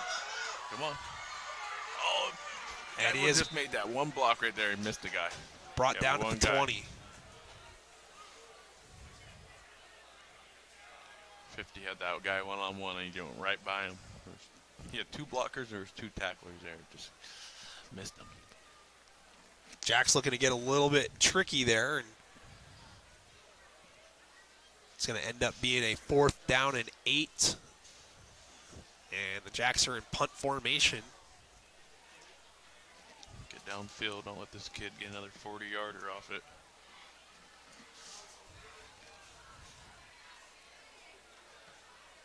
And that was angled towards the sideline, and it's out of bounds.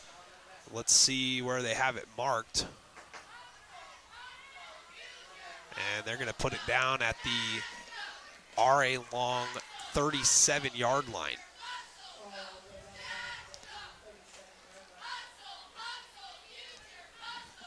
Rivers running the no huddle on 1st down.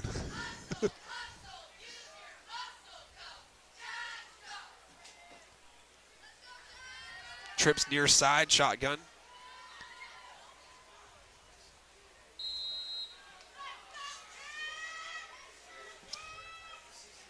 And Schiffer hands it off. And Parkin breaks a tackle, and he is still going, and he is loose. 1 play, 1 run, 1 touchdown for Chris Parkin. 37 yards, just like that. River extends the lead, 27-7. Parkin has been tough to bring down tonight. Looked like Riggins was right there in the hole with him. Had a chance to make that tackle. Yeah, he filled it right there on the near hash mark, and Parkin was able to put his foot down and kind of go back inside, and high snap is put down, and the kick is up, and it is good by Pena.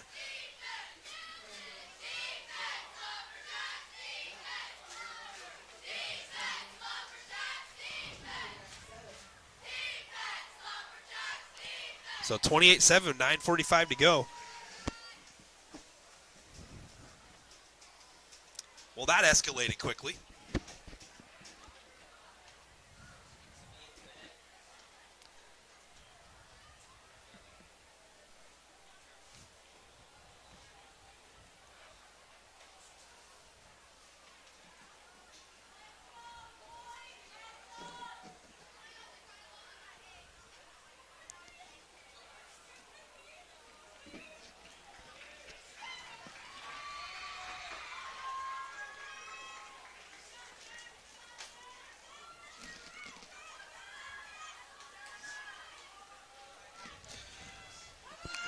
Well, Jake, if you got some score updates, now's the time to dump them in here because it's starting to get a little out of hand here. 28-7, 28 unanswered points reeled off by Columbia River.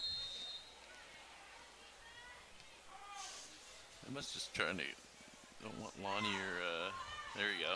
Cohen Double reverse. Cohen finally got it. Cohen with the ball in his hands, and he's got space. There you go. And a little extra there at the end. Cohen was already down, and good field position. So the double toss behind the line there, Coach. Yeah, I mean, you got Lonnie and Cohen, playing right in front of those guys in the back. You got Tejan and Nick Naday in the very back. They must be trying to not kick it to him, But they were able to finally get the ball into his hands so he could take one in great yardage. Yeah, I mean, it shows how dangerous that he is with the ball in his hands. And now here comes a fly sweep, and he's going to try to cut it up inside but move back outside. That's the one thing that, you don't really see Cohen do very much, and that's look to take on contact straight ahead. Yeah.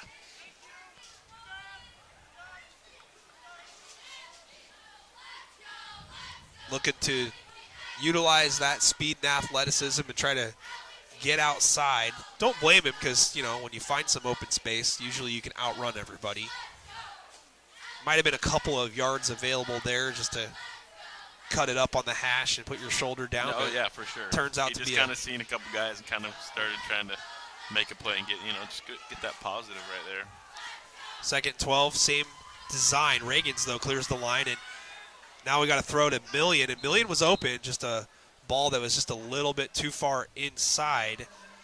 There was a couple of defenders around Million there, and Abel tried to give it a stab.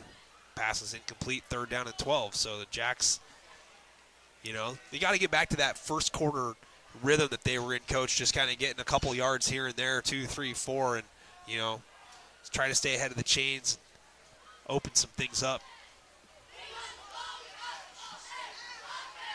Right here in front of us, and the Jacks are going to go I formation with 3 wide receivers. Just a base 4-3 look here on defense, and fake handoff, and Naide's got space to run, but he's going to throw.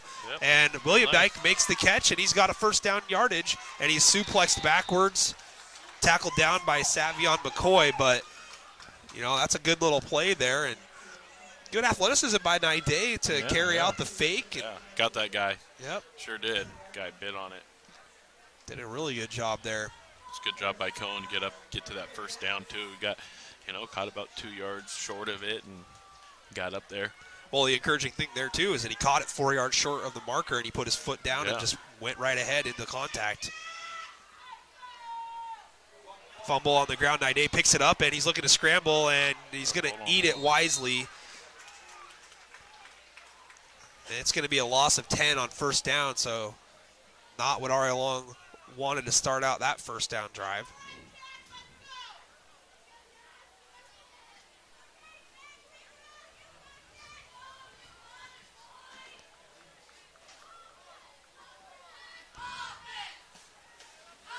Clock running, 7:38 to go, third quarter. Columbia River enjoying a 21-point lead now, 28-7.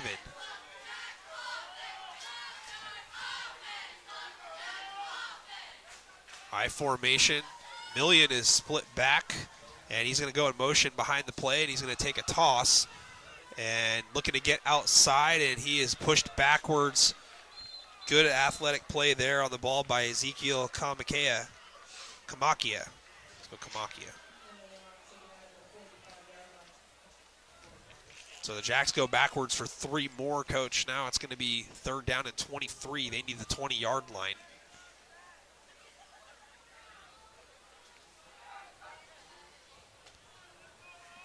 Ari Long was trailing by 30 going into the fourth quarter last week against Hawkinson on the road, and they were able to reel off 22 straight to make things interesting. And we got movement by both teams. We're going to see who they got, and it's going to be against River, it looks like. Looks like Ryan Chinchin, the official down here on the bottom, Coach. Yeah, that's him. All right. There he is. Basketball ref, too. Yeah. Are you allowed to comment on whether or not he's a good official or not? Yeah, I don't comment on none of the officials. There you go. I have to say it to them. They know how I feel.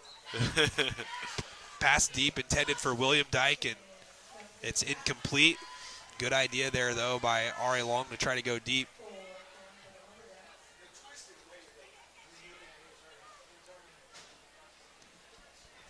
So it's going to be 4th down. And it looks like they got this one at about 18.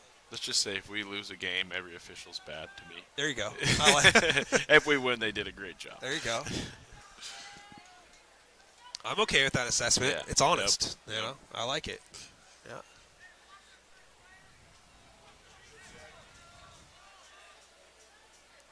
So the Jacks are going to go for it here on the River 38-yard line. Trips near side. Naide has time, throws it, and it's caught by William Dyke, and Cohen is loose into the end zone. It's a 4th down Lumberjack touchdown. Honestly, I thought there was a little PI on that, too. Yeah. He was in there and he was getting grabbed, and he just stuck with it. Nick Naide delivers the ball down the field. Great play there by Cohen William Dyke. Touchdown, R.A. Long. That's a 38-yard touchdown.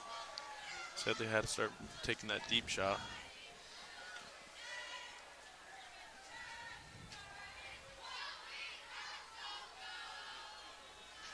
I'm going to go for 2. They are going to go for 2. And a play action roll out near side. Naide tucks it and throws it, and it's caught, but it's outside of the end zone here on the near side. Abel Million hauls it in, but only able to get to the original line of scrimmage. But R.A. Long gets 6 on the board, 28-13. What do you think the thinking on that is, going for 2 in that situation? I mean, personally, I advise against it.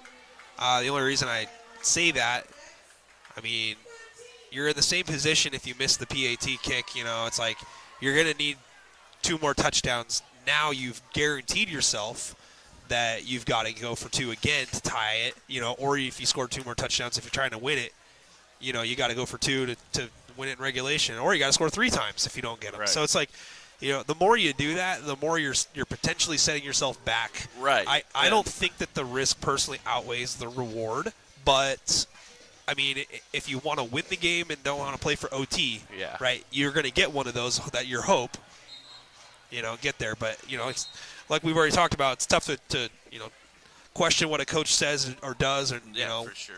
what call he makes or when he calls a timeout or when he doesn't call a timeout. You know, it's a. I mean, you think about it. I mean, I guess there's 6 minutes left in this quarter right now, but Yeah, I mean, you got athletes. I mean, that can make plays Yeah. like Abel and William Dyke. So I mean, it's not completely I mean, if over. you score there, you know, and say he kicks a field goal, you're up 14 when your defense makes a play, you know, get an interception or something, you get to make a great play. You're right back in it. You're down by 1 score, you know. But that's just like the other night. I mean, think about what game was it? The Raiders game, I think it was, when they were on the 2-yard line. And, Bonehead you know, call. The guy kicks a field goal.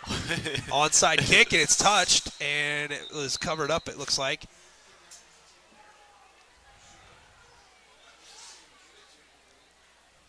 And it looks as if there's going to be a pre-snap penalty against R.A. Long, though. So they're going to bring this one back, and the Jacks are going to have a chance to do it again. But, yeah, I mean, you mentioned that call by McDaniels. It's like, I thought this guy was an offensive genius. I mean, that's like the worst decision you can make. I mean, we can definitely question the professionals because they're getting paid millions of dollars to, you know, screw shit up. That was just unbelievable, man. It's like, what are you hoping for with 2 minutes left, you know? The Packers did that a couple years back in the NFC Championship game against the Buccaneers. They were down by, like, 8 at the time, and then they kicked a field goal to go down 5. And it's just like, you know, you're going to give the ball back to Tom Brady, and you're going to assume you're going to get a chance to tie it. It's like, you know, there's been some weird calls in the NFL, man, when it comes to when you're deciding to kick field goals. Cowan pooches this one near side, and that one looks to be heading out of bounds, and it does. Dang. So a procedure penalty. Columbia River will have possession. 6:10 to go, third quarter. I mean, I guess unless you think that, like, because of the extra point that they had where it hit the bottom of the goalpost, the crossbar, you know? Yeah. I mean, if that kind of spooked you to thinking that you got away with one and you might not hit another one, sure, go for two. I mean, they know how good their kicker is. Yeah. If they can make field goals or whatnot. I mean, don't get me wrong. I couldn't be an offensive caller. I know that there's certain guys that like to get the ball in their hands, and hopefully someone knows how to call plays and get it to them. But I definitely could not be an offensive play caller for football. Screen ball complete, and then running it all the way back down the original line of scrimmage is Seth Arnett. And it's actually going to end up being a loss of 1.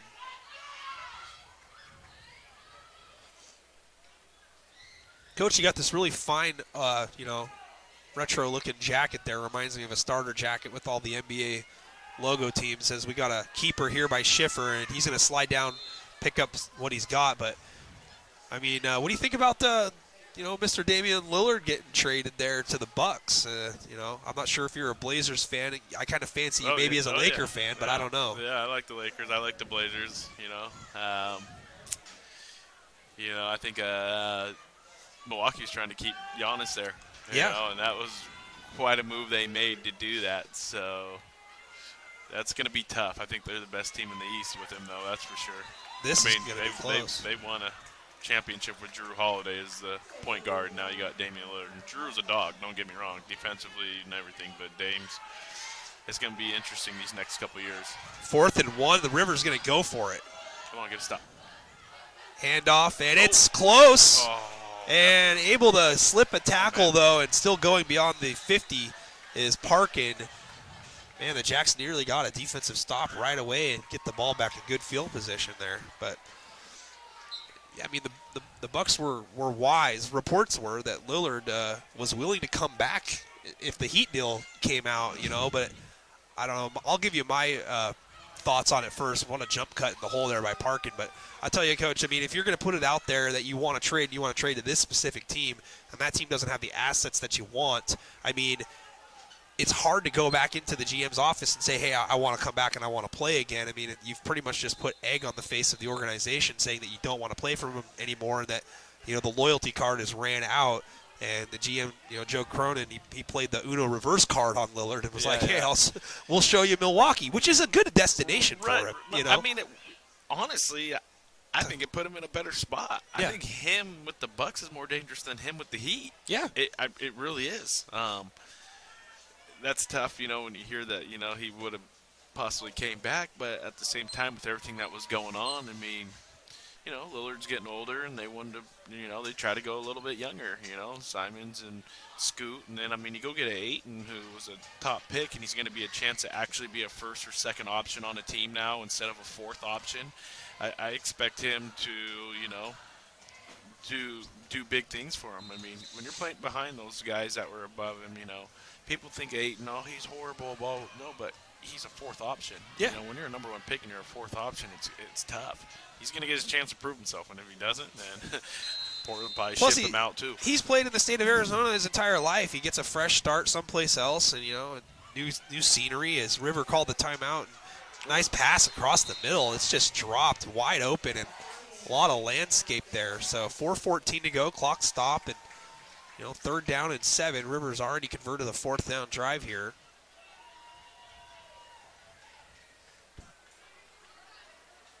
Trey's jersey looks a little tight on him, Coach. Do you think he's wearing a small down there?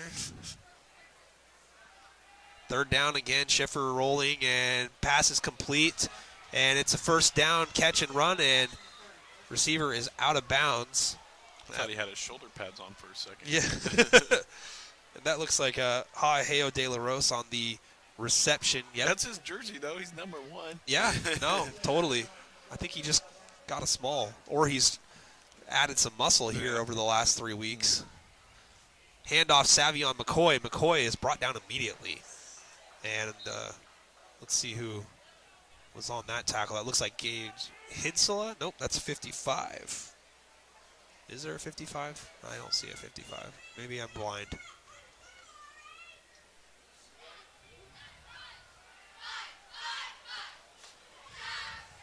Completion here near side, and it's going pretty much nowhere. In fact, it's going to be a loss of 4 on the play. So, yeah, less than nowhere. But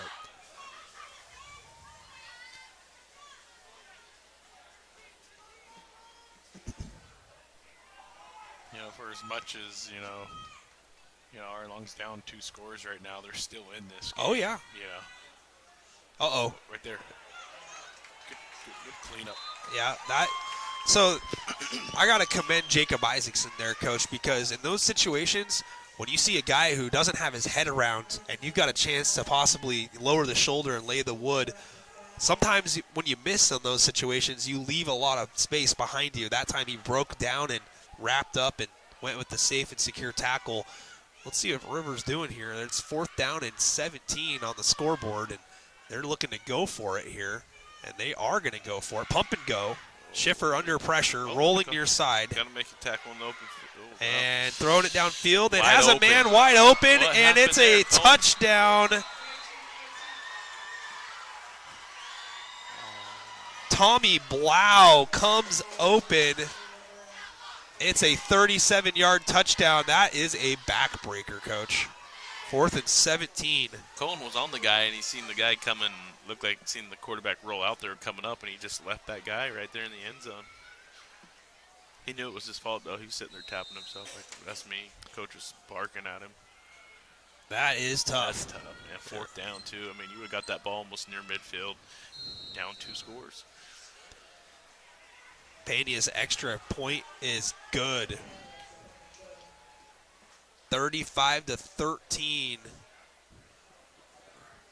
River converts. Big play. 2:29 to go here in the 3rd. Back-to-back 4th down, big plays by both teams. Yes.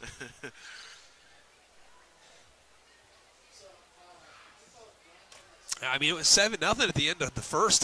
There's been a lot of scoring here over the last quarter and a half plus. I see the reports that Lillard was saying that the team asked him to sit out the last 10 games of the year and, claim that he had a calf injury. I mean, I'm pretty sure they were already out of it in terms of. They didn't want him to get hurt. They needed some trade value. Yeah, well, probably. Hey.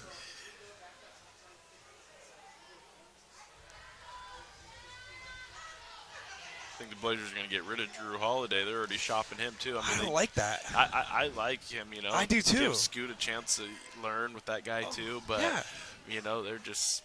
You don't want to throw your young guys to the wolves. I mean, the Thunder kind of did that, They got like 18 first-round draft picks over the next 5 years, so. That's one way to go, as the kickoff return is fielded at the 31-yard line and out to about the 35. I think that trade was a better trade for Portland than the Miami trade too. Oh, by far. It was a good trade for all 3 teams. Sure. I mean, Suns got deeper, getting Little and those guys, and Nurkic goes. yeah, Nurkic and Keon Johnson goes. Keon Johnson's a real underrated guy. People don't know a lot about. I mean, I think that there's No, definitely. And Nurkic, he can play in that 4th option spot for the Suns, especially at this time of his career, and he's a good passer. He's a better passer than Ayton. So it was a good move. Pass attempt by Naide to Jacob Isaacson is a little short and on the turf. It'll be 2nd down and 10.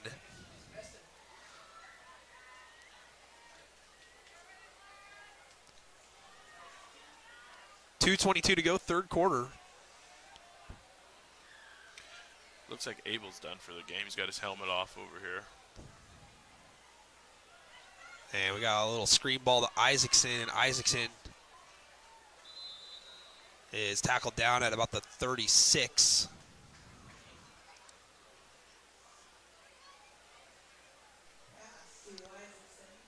Coach, I haven't really seen anything thrown in Lonnie's direction so far here tonight. He's been pretty much relied on for blocking on these little screen balls down to the sides. So,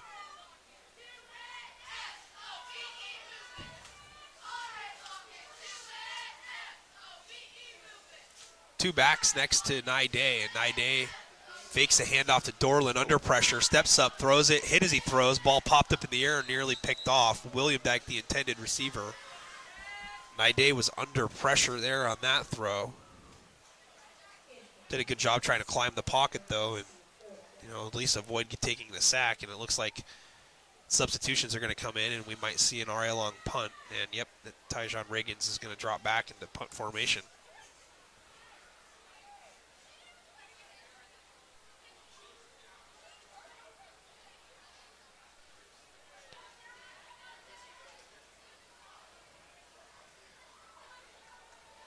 Riggins gets it away.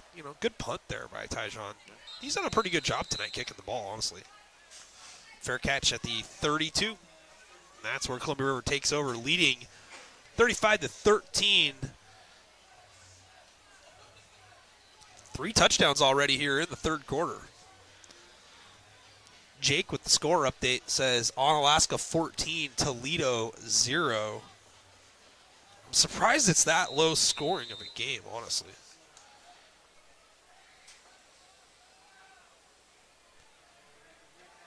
I saw Mark Morris allowed another touchdown to Bay as Parkin takes another handoff here near side out to the 45-yard line. Chris Parkin's done a great job running the football tonight for Columbia River. Last 2 weeks, he's put together some pretty big numbers.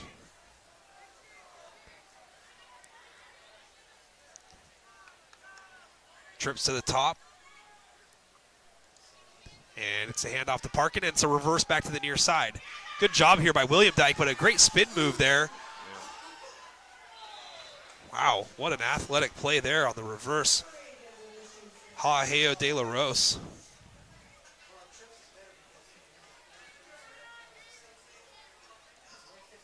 Gain of 8 on the carry. Clock down to 42 seconds, third quarter. Handoff, Parkin. Parkin. Man. Parkin. Crap. Parkin. 53 yards would not be denied. That is his third touchdown run in the ball game.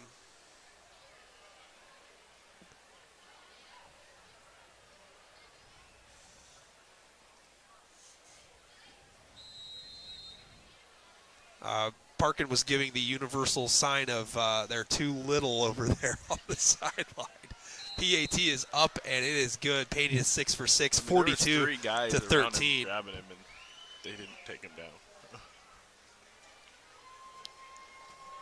What an effort by Chris Parkin.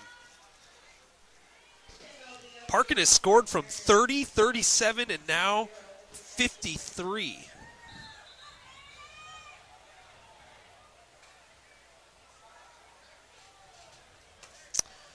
Well, I mean, it is what it is. All in all, I mean, the defense has, had a tough go of it since the new quarterback came into the ball game, Braden Schiffer. But, I mean, Parkin scored every one of his rushing touchdowns as well, with him in the ball game. And I don't think that that's really changed much. Just, I think the defense is just a little gassed, and they spent a lot of time on the field in that second quarter there. So I mean, even to start the game off, River was running the ball pretty well, getting yards too. They just kind of opened it up, taking the lid off the top, throwing that ball deep, connected, and now it's just opened up their run game where this kid's just running through them.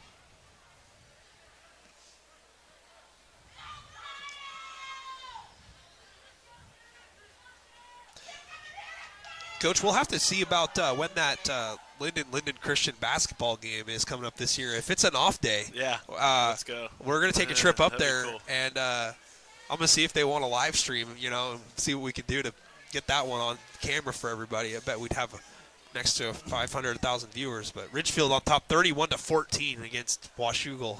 Wow. They'll both be playing for a title probably again this year.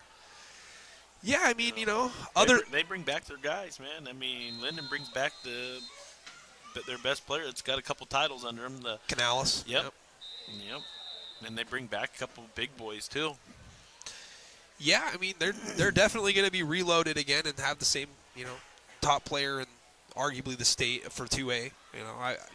But Coach, I mean, if I was going to give you like my early prognosis, I would say that Harry Davies and company from North Kitsap is going to be a really tough team to beat this year with him and Orness. Yeah, those two. They're going to be. Chmielewski's a third option, a good defensive guy for them, and if they can get somebody else who can be relied upon and just a little bit of depth off the bench, I think they're going to be real players. And of course you guys and Mark Morris and Prosser, Prosser with the McClure brothers. The one thing with Prosser though is that they lost the Flores guy who was a big piece for them. He may not have scored a ton per game, but I mean he did a lot of dirty work as we got a false start. I think here. their 6'7" kid that was only a freshman, I think last year, is going to take a stride. He wasn't horrible. Holtzberg, I think he's going to be a good player. I think those two. I was thinking that just earlier. I was like, if there was 3 teams, I was thinking about that would probably be ranked right there. It's going to be Kitsap, Linden, and Prosser up there around that top 5 for sure. Hand off to Dorland up the middle, and Logan gets it back to the original line. Clock's down to 20 seconds. The Jacks don't need to run another play here in the third. Can take it into the quarter. Yeah, I got no problem with that, Coach. Honestly, I would have, Mark Morris somewhere in that 5 or 6 range. There's going to be some other good teams around the state as well. And the Jacks are going to actually run a play here. And Ide climbs and throws an interception behind the intended target. And this one could go to the house. Instead, it's down at the 7-yard line. Flag up ahead. And Prince is going to get a penalty probably for late hit. Interception on the play by Joey Ianello.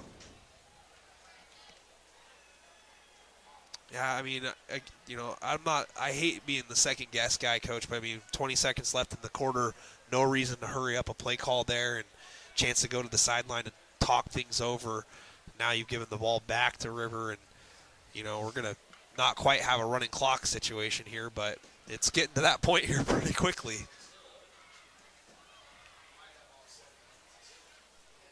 So we got a block in the back, and I guess a block in the back against R.A. Long. I mean, that doesn't, I don't think you can block in the back when you're trying to make a tackle, but.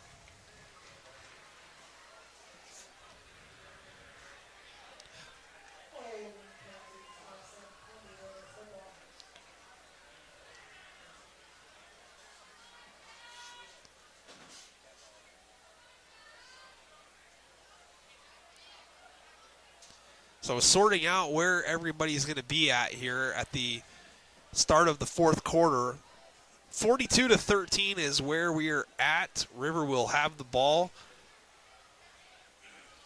I'm still interested to find out what the penalty was on R.A. Long there. I mean, I can understand if there's a block in the back on the returning team, but the referee indicated block in the back as well on R.A. Long there. So,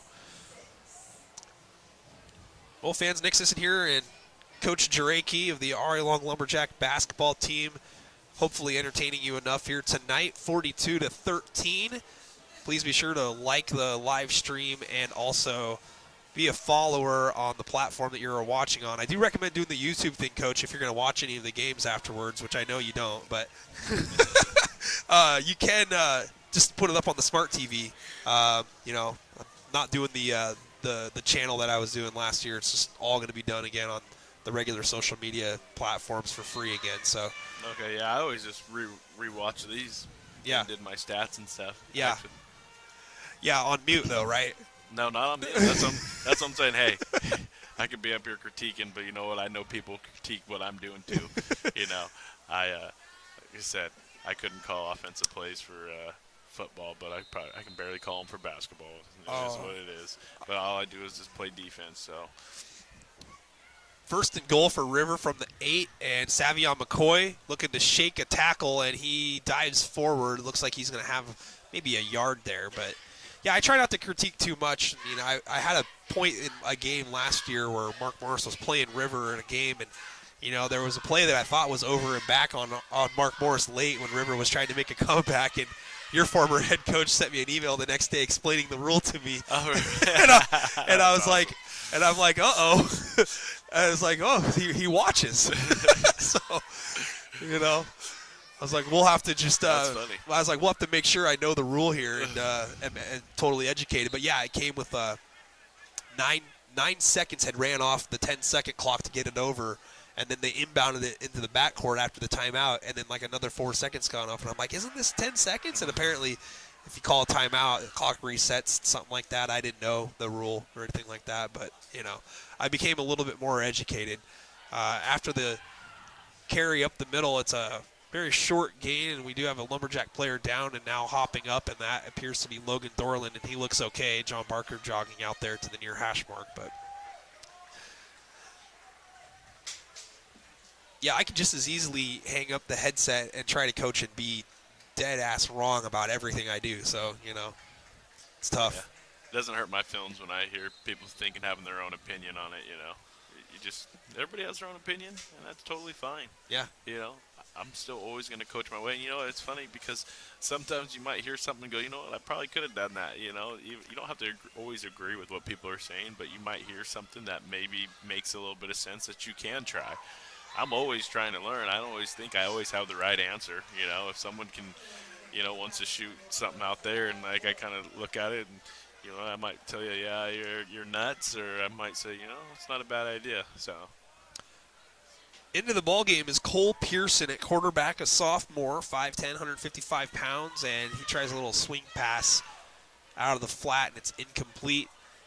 River is going to look for some more points here with a field goal with 11:02 to go in the fourth. Pena has been perfect so far tonight on PATs.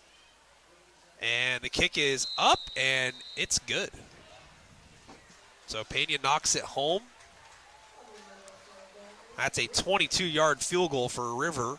They now lead it 45-13. They are a touchdown and a 2-point conversion away from enacting the running clock.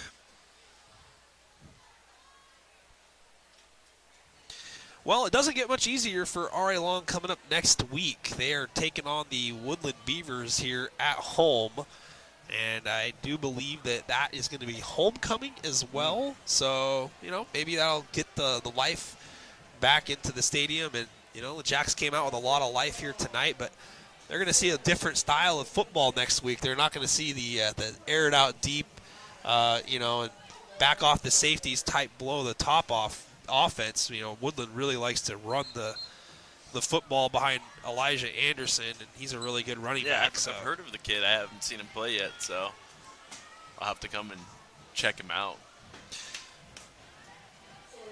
Again, that one's next Friday here at Longview Memorial. Mark Morris remains on the road next week.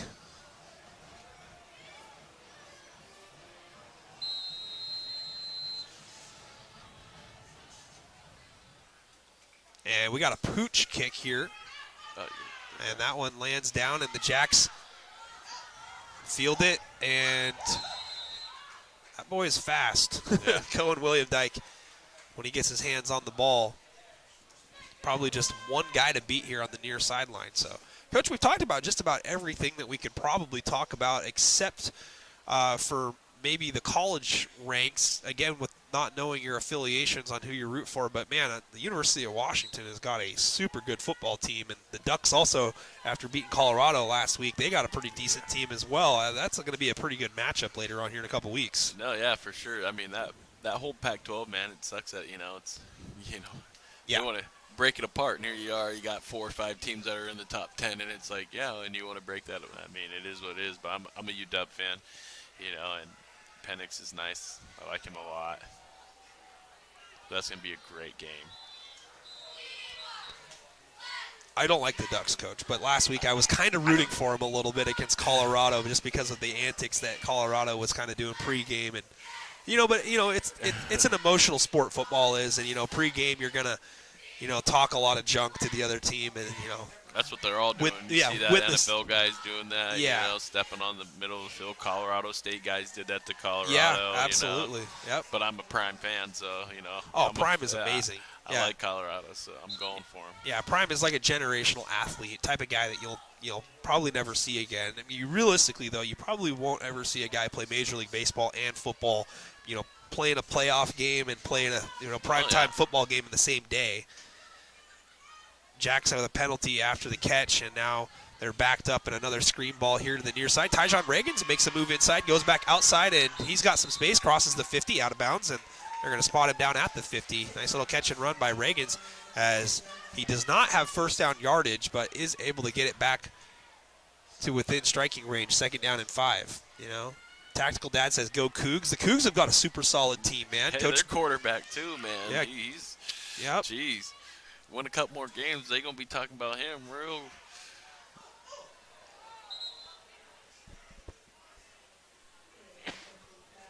Pass to Dorland, incomplete. They've been running this flat route here to death in the second half. But yeah, Cam Ward looks really good. They got a bunch of good quarterbacks, man. You got Williams at USC, and Utah's also got a pretty decent guy as well. And the Pac-12, I don't know if that guy's Riesling or something. Yeah. Him, Shadur and Bo Nix. Penix. The Pac-12 is packed, loaded with good quarterbacks. Yeah, and we got a player offsides that looks like Pearson. And Pearson is going to sub out. Checking in is number 23, Jacob Booth, with an E at the end. And that's going to be first down yardage. Woodland on top 27-7 against Hawkinson.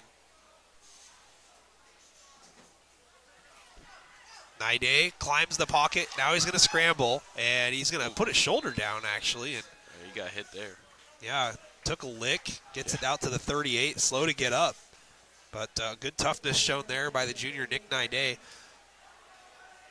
Coach, I'll give you one here. If we go back, next season, right, with Trey healthy, let's assume, he had 9 touchdown catches a season ago at wide receiver. I would think that maybe he could be a little bit more effective as a wideout again, and maybe let Naide just continue to be the QB. What would be your thoughts on that? Well, I think that's one of the biggest issues with them right now over the last couple of years, is trying to find that quarterback and what you want to do, and you got to be all in with who you're going to pick as it to be, and if you want to get Trey the ball, even Trey could still take some snaps back there and make some plays too, but also, if you want to throw him the ball and throw him some jump balls and whatnot and run him the ball, with what Nick getting a whole year under his belt, that's their decision that they got to make right there, which is a tough one. Over the last couple of years, it's Sean Mize, and it's Isaac, and then it's Mize, and then it's Mize, and then now it was Trey, and then now it was I think they had Riggins playing quarterback earlier for a game or something like that, and then it went to Nick, and so just find out who your quarterback's going to be and work with him this summer. We got a score update for college up there. OSU on top 21-0 against Utah. So, like you mentioned, the Pac-12 being crazy tough and good. Yeah. Utah getting shut out against Oregon State, a team that, took it on the chin last week against Washington State. They made it close late, but ultimately it's been super tough. We got Serena in there that says to leave Nick at quarterback next year. So Mama Jenkins thinks that Trey at wide receiver is a good idea. But Nick's a good athlete too, man. He's put in a lot of time in the weight room and stuff. You can see him get out there and scramble when he gets moving and stuff, That kid's got a pretty bright future at baseball as well. Yeah, that's what I heard. I heard he can spin it, and him and Hunter Brewer, two really good young arms. The Jacks are going to have just about everybody back on their team. Childers is obviously, their top guy, and it'll be his senior year. They got a bunch of seniors this season, so I expect pretty big things from the RA Long baseball team. 31-21 Ridgefield, according to Jake in the comment section, as we got another offsides call here against River. Trying to keep everybody as entertained as possible. The Jacks are moving. 7:08 to go here in the game. 45-13 your score. Oh. Low snap on the ground, and Naide dives on top of it. So Jacks will leave behind the 8 ball here, second down and long.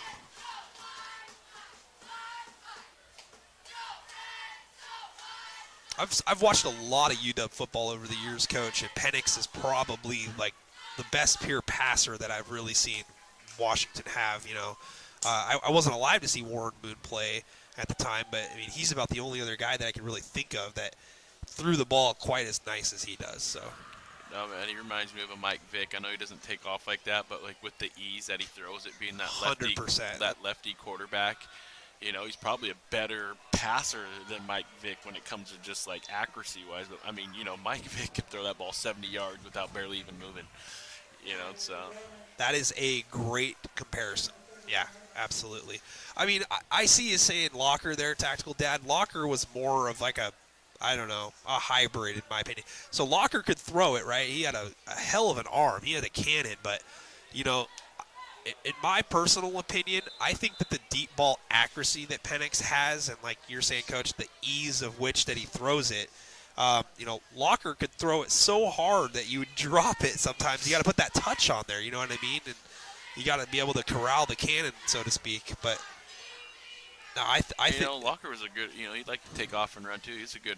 I mean, he was just an amazing athlete. Oh yeah. Gosh dang. I'm not saying Penix isn't. I don't know how much he really runs. You know, I think Penix really just passes that thing. You know, that's why I say, you know, he couldn't probably run like Mike Vick, but I think he probably passes better. That one's tipped up in the air, and it's going to fall incomplete, but that was fourth down, and the Rapids are going to take over here with 5:20 to go in the game. I mean, I think Locker's a great quarterback. I mean, personally, like, if you really want to get my opinion on my favorite quarterback for UW of all time, is probably that one year that Marcus Tuiasosopo was a senior and led him to the Rose Bowl back in 2000. I mean, he was the first player in college football history to throw for 300 and run for 200 in the same game. So. Yeah.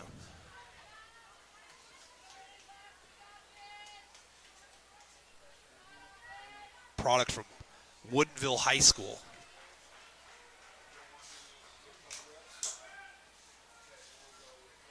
Brock Heward, yeah, no. I mean, Brock's good. I have no problem with him. But Heward was never really in, like, the Heisman conversation. I probably would rather have Damon Heward, honestly. Quarterback option and a keeper. Cole Pearson.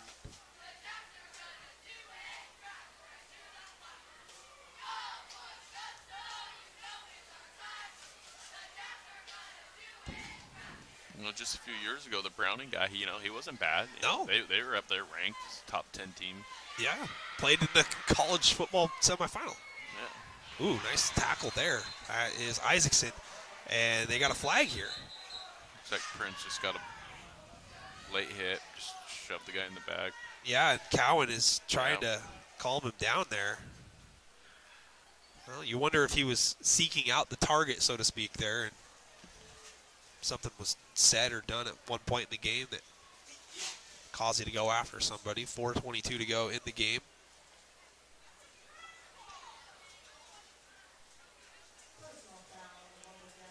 So that personal foul is going to gift Columbia River a first down. Ball will be spotted at the 49-yard line.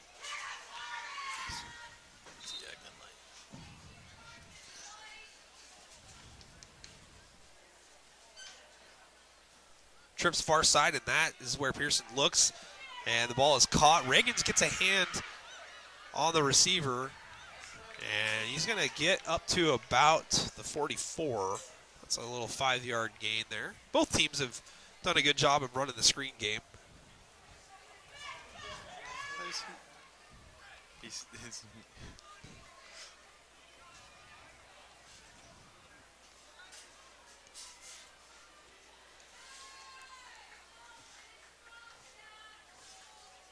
Handoff, left side.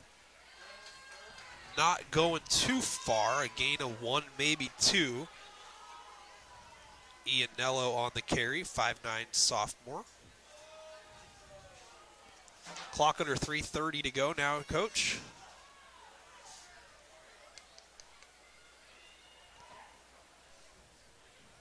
Third down and 3, flag. I think Got a false start here on Columbia River, so they'll back up 5.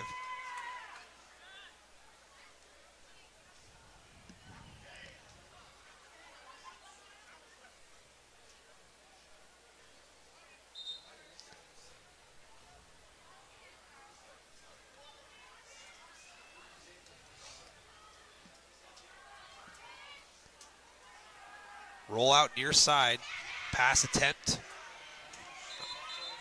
And the completion is out to Ezekiel Kamakia.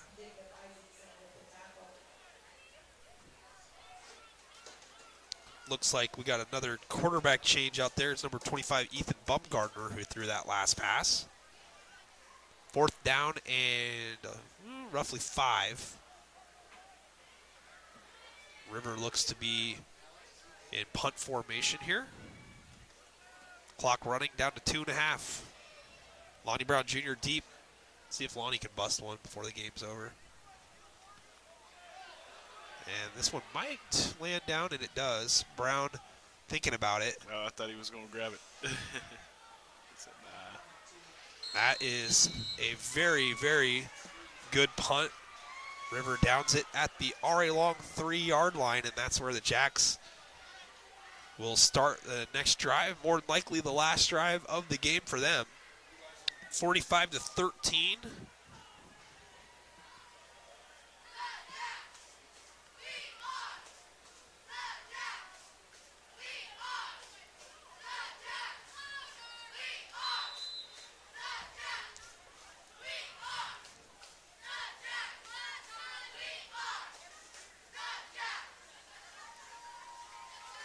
I formation here, 3 wide receivers for Naide, who's still out there.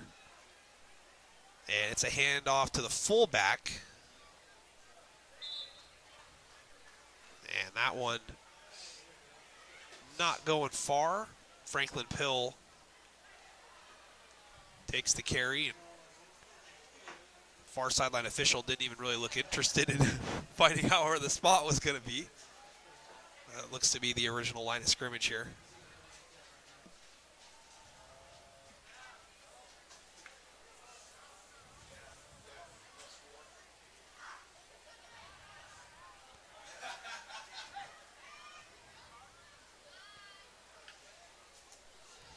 Lonnie one-on-one down here at the bottom.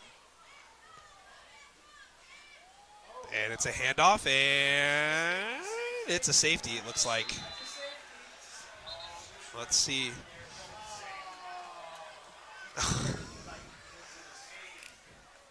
Ryan Chinchin comes in and says it's on the 1-inch line, no safety.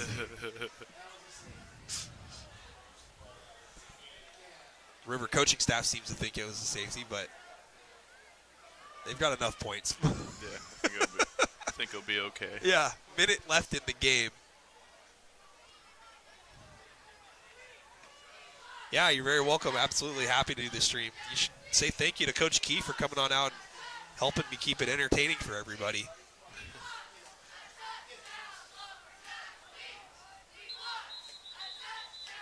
And we got a stoppage, and it looks like we're going to have a timeout all right long. So can't take him with you, Coach. 39 seconds to go. Another break in the action. So, Coach, you thinking about taking a trip up the Central at all this year to see if Cavan's going to get some time and play and Oh, yeah. how it's going to look for him? No, for sure. I'll be up there whenever I got a time off, even if it's just a one-day trip of staying overnight and coming back to watch him play. I'll be there as much as I can. You know, me and him talk every single day. They were just out in Costa Rica playing. He played 3 games out there. He had a nice little 2-hand putback dunk off the rim. They won all their games. Cavan had a nice game. One game he had like 11 points, 6 rebounds, 6 assists, 5 steals, filled up the stat sheet. started in one game, but there's 15 guys on their roster, and then they're going to shorten it up and probably redshirt 5 of them. So they're just kind of figuring all that out right now. But I think he's going to be in that lineup. Very excited to see how his story unfolds. I do think that he's the type of guy who's got some potential after 2 years of landing at a big school and finishing out his junior and senior year someplace, in the D1 ranks. And a pass attempt here is incomplete up the near sideline, and that's going to bring up 4th down. And looks like 12 with 35 seconds to go, and Jacks are facing a punt here from the smallest of margins possible.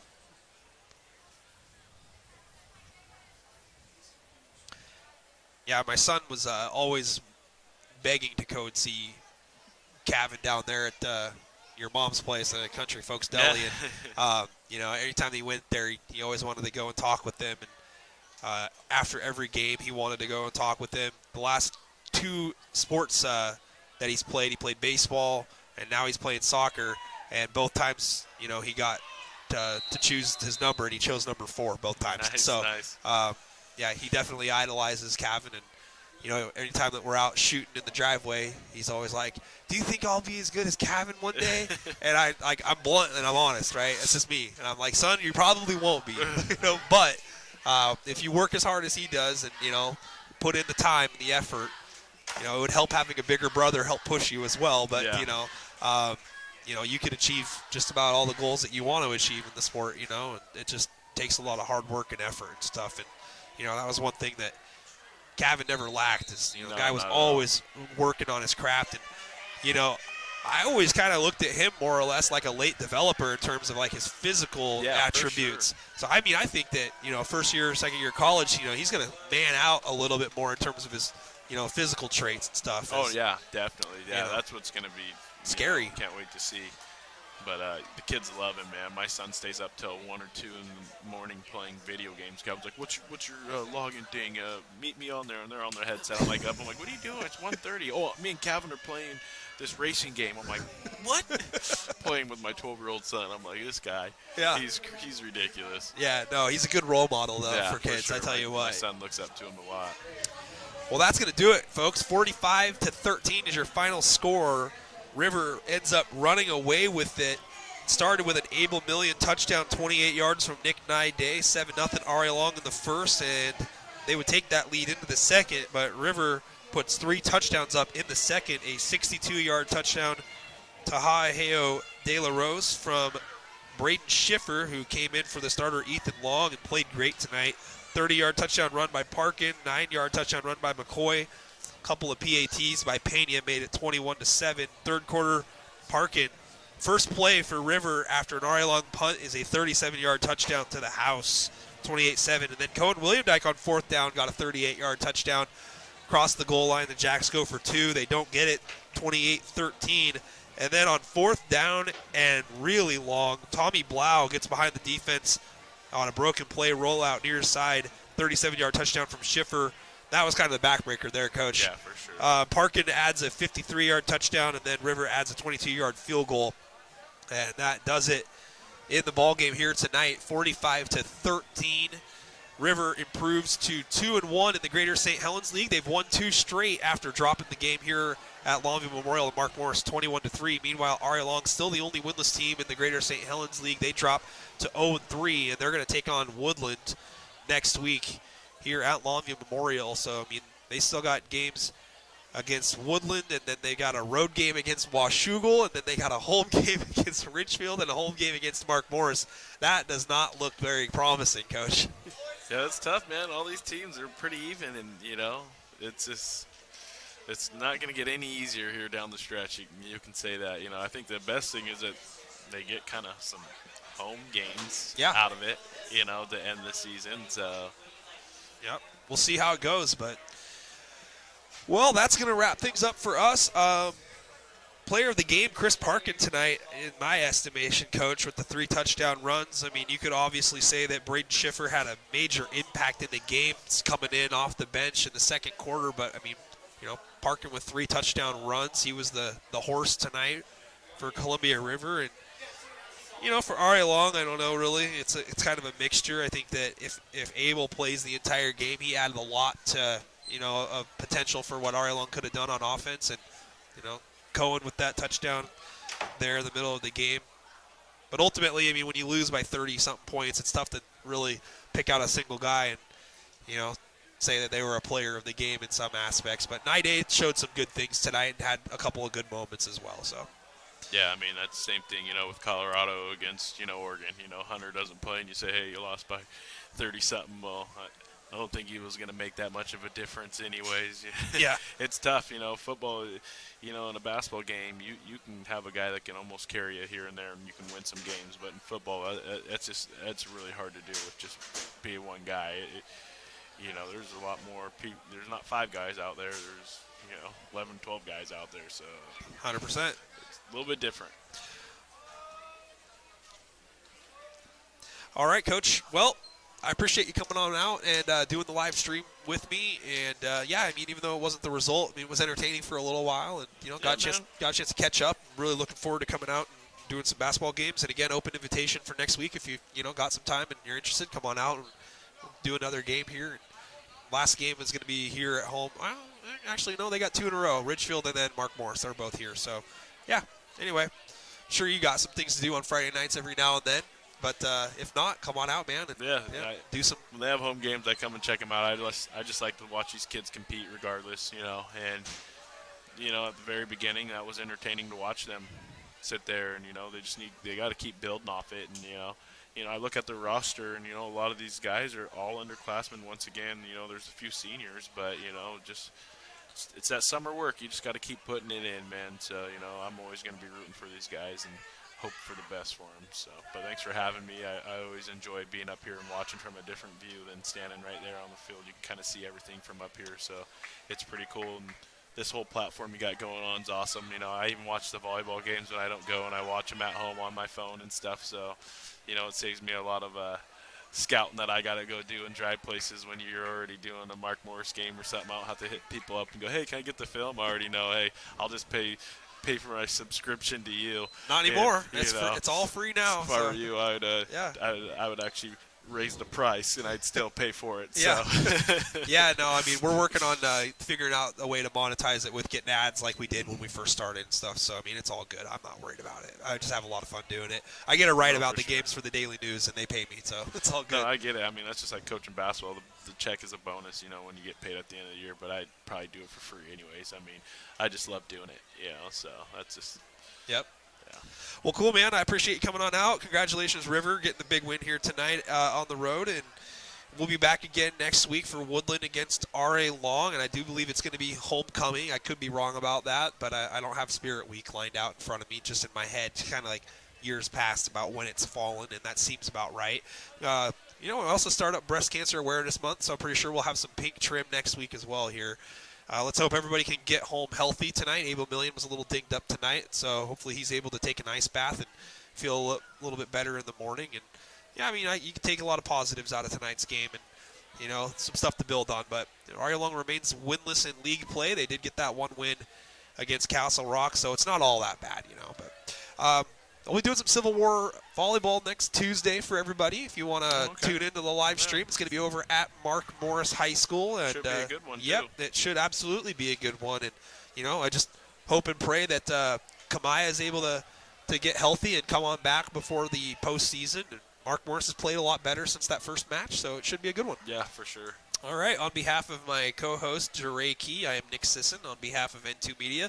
Thank you, everybody, for watching. Please be sure to subscribe to the platform you're watching on, whether it's Facebook or YouTube.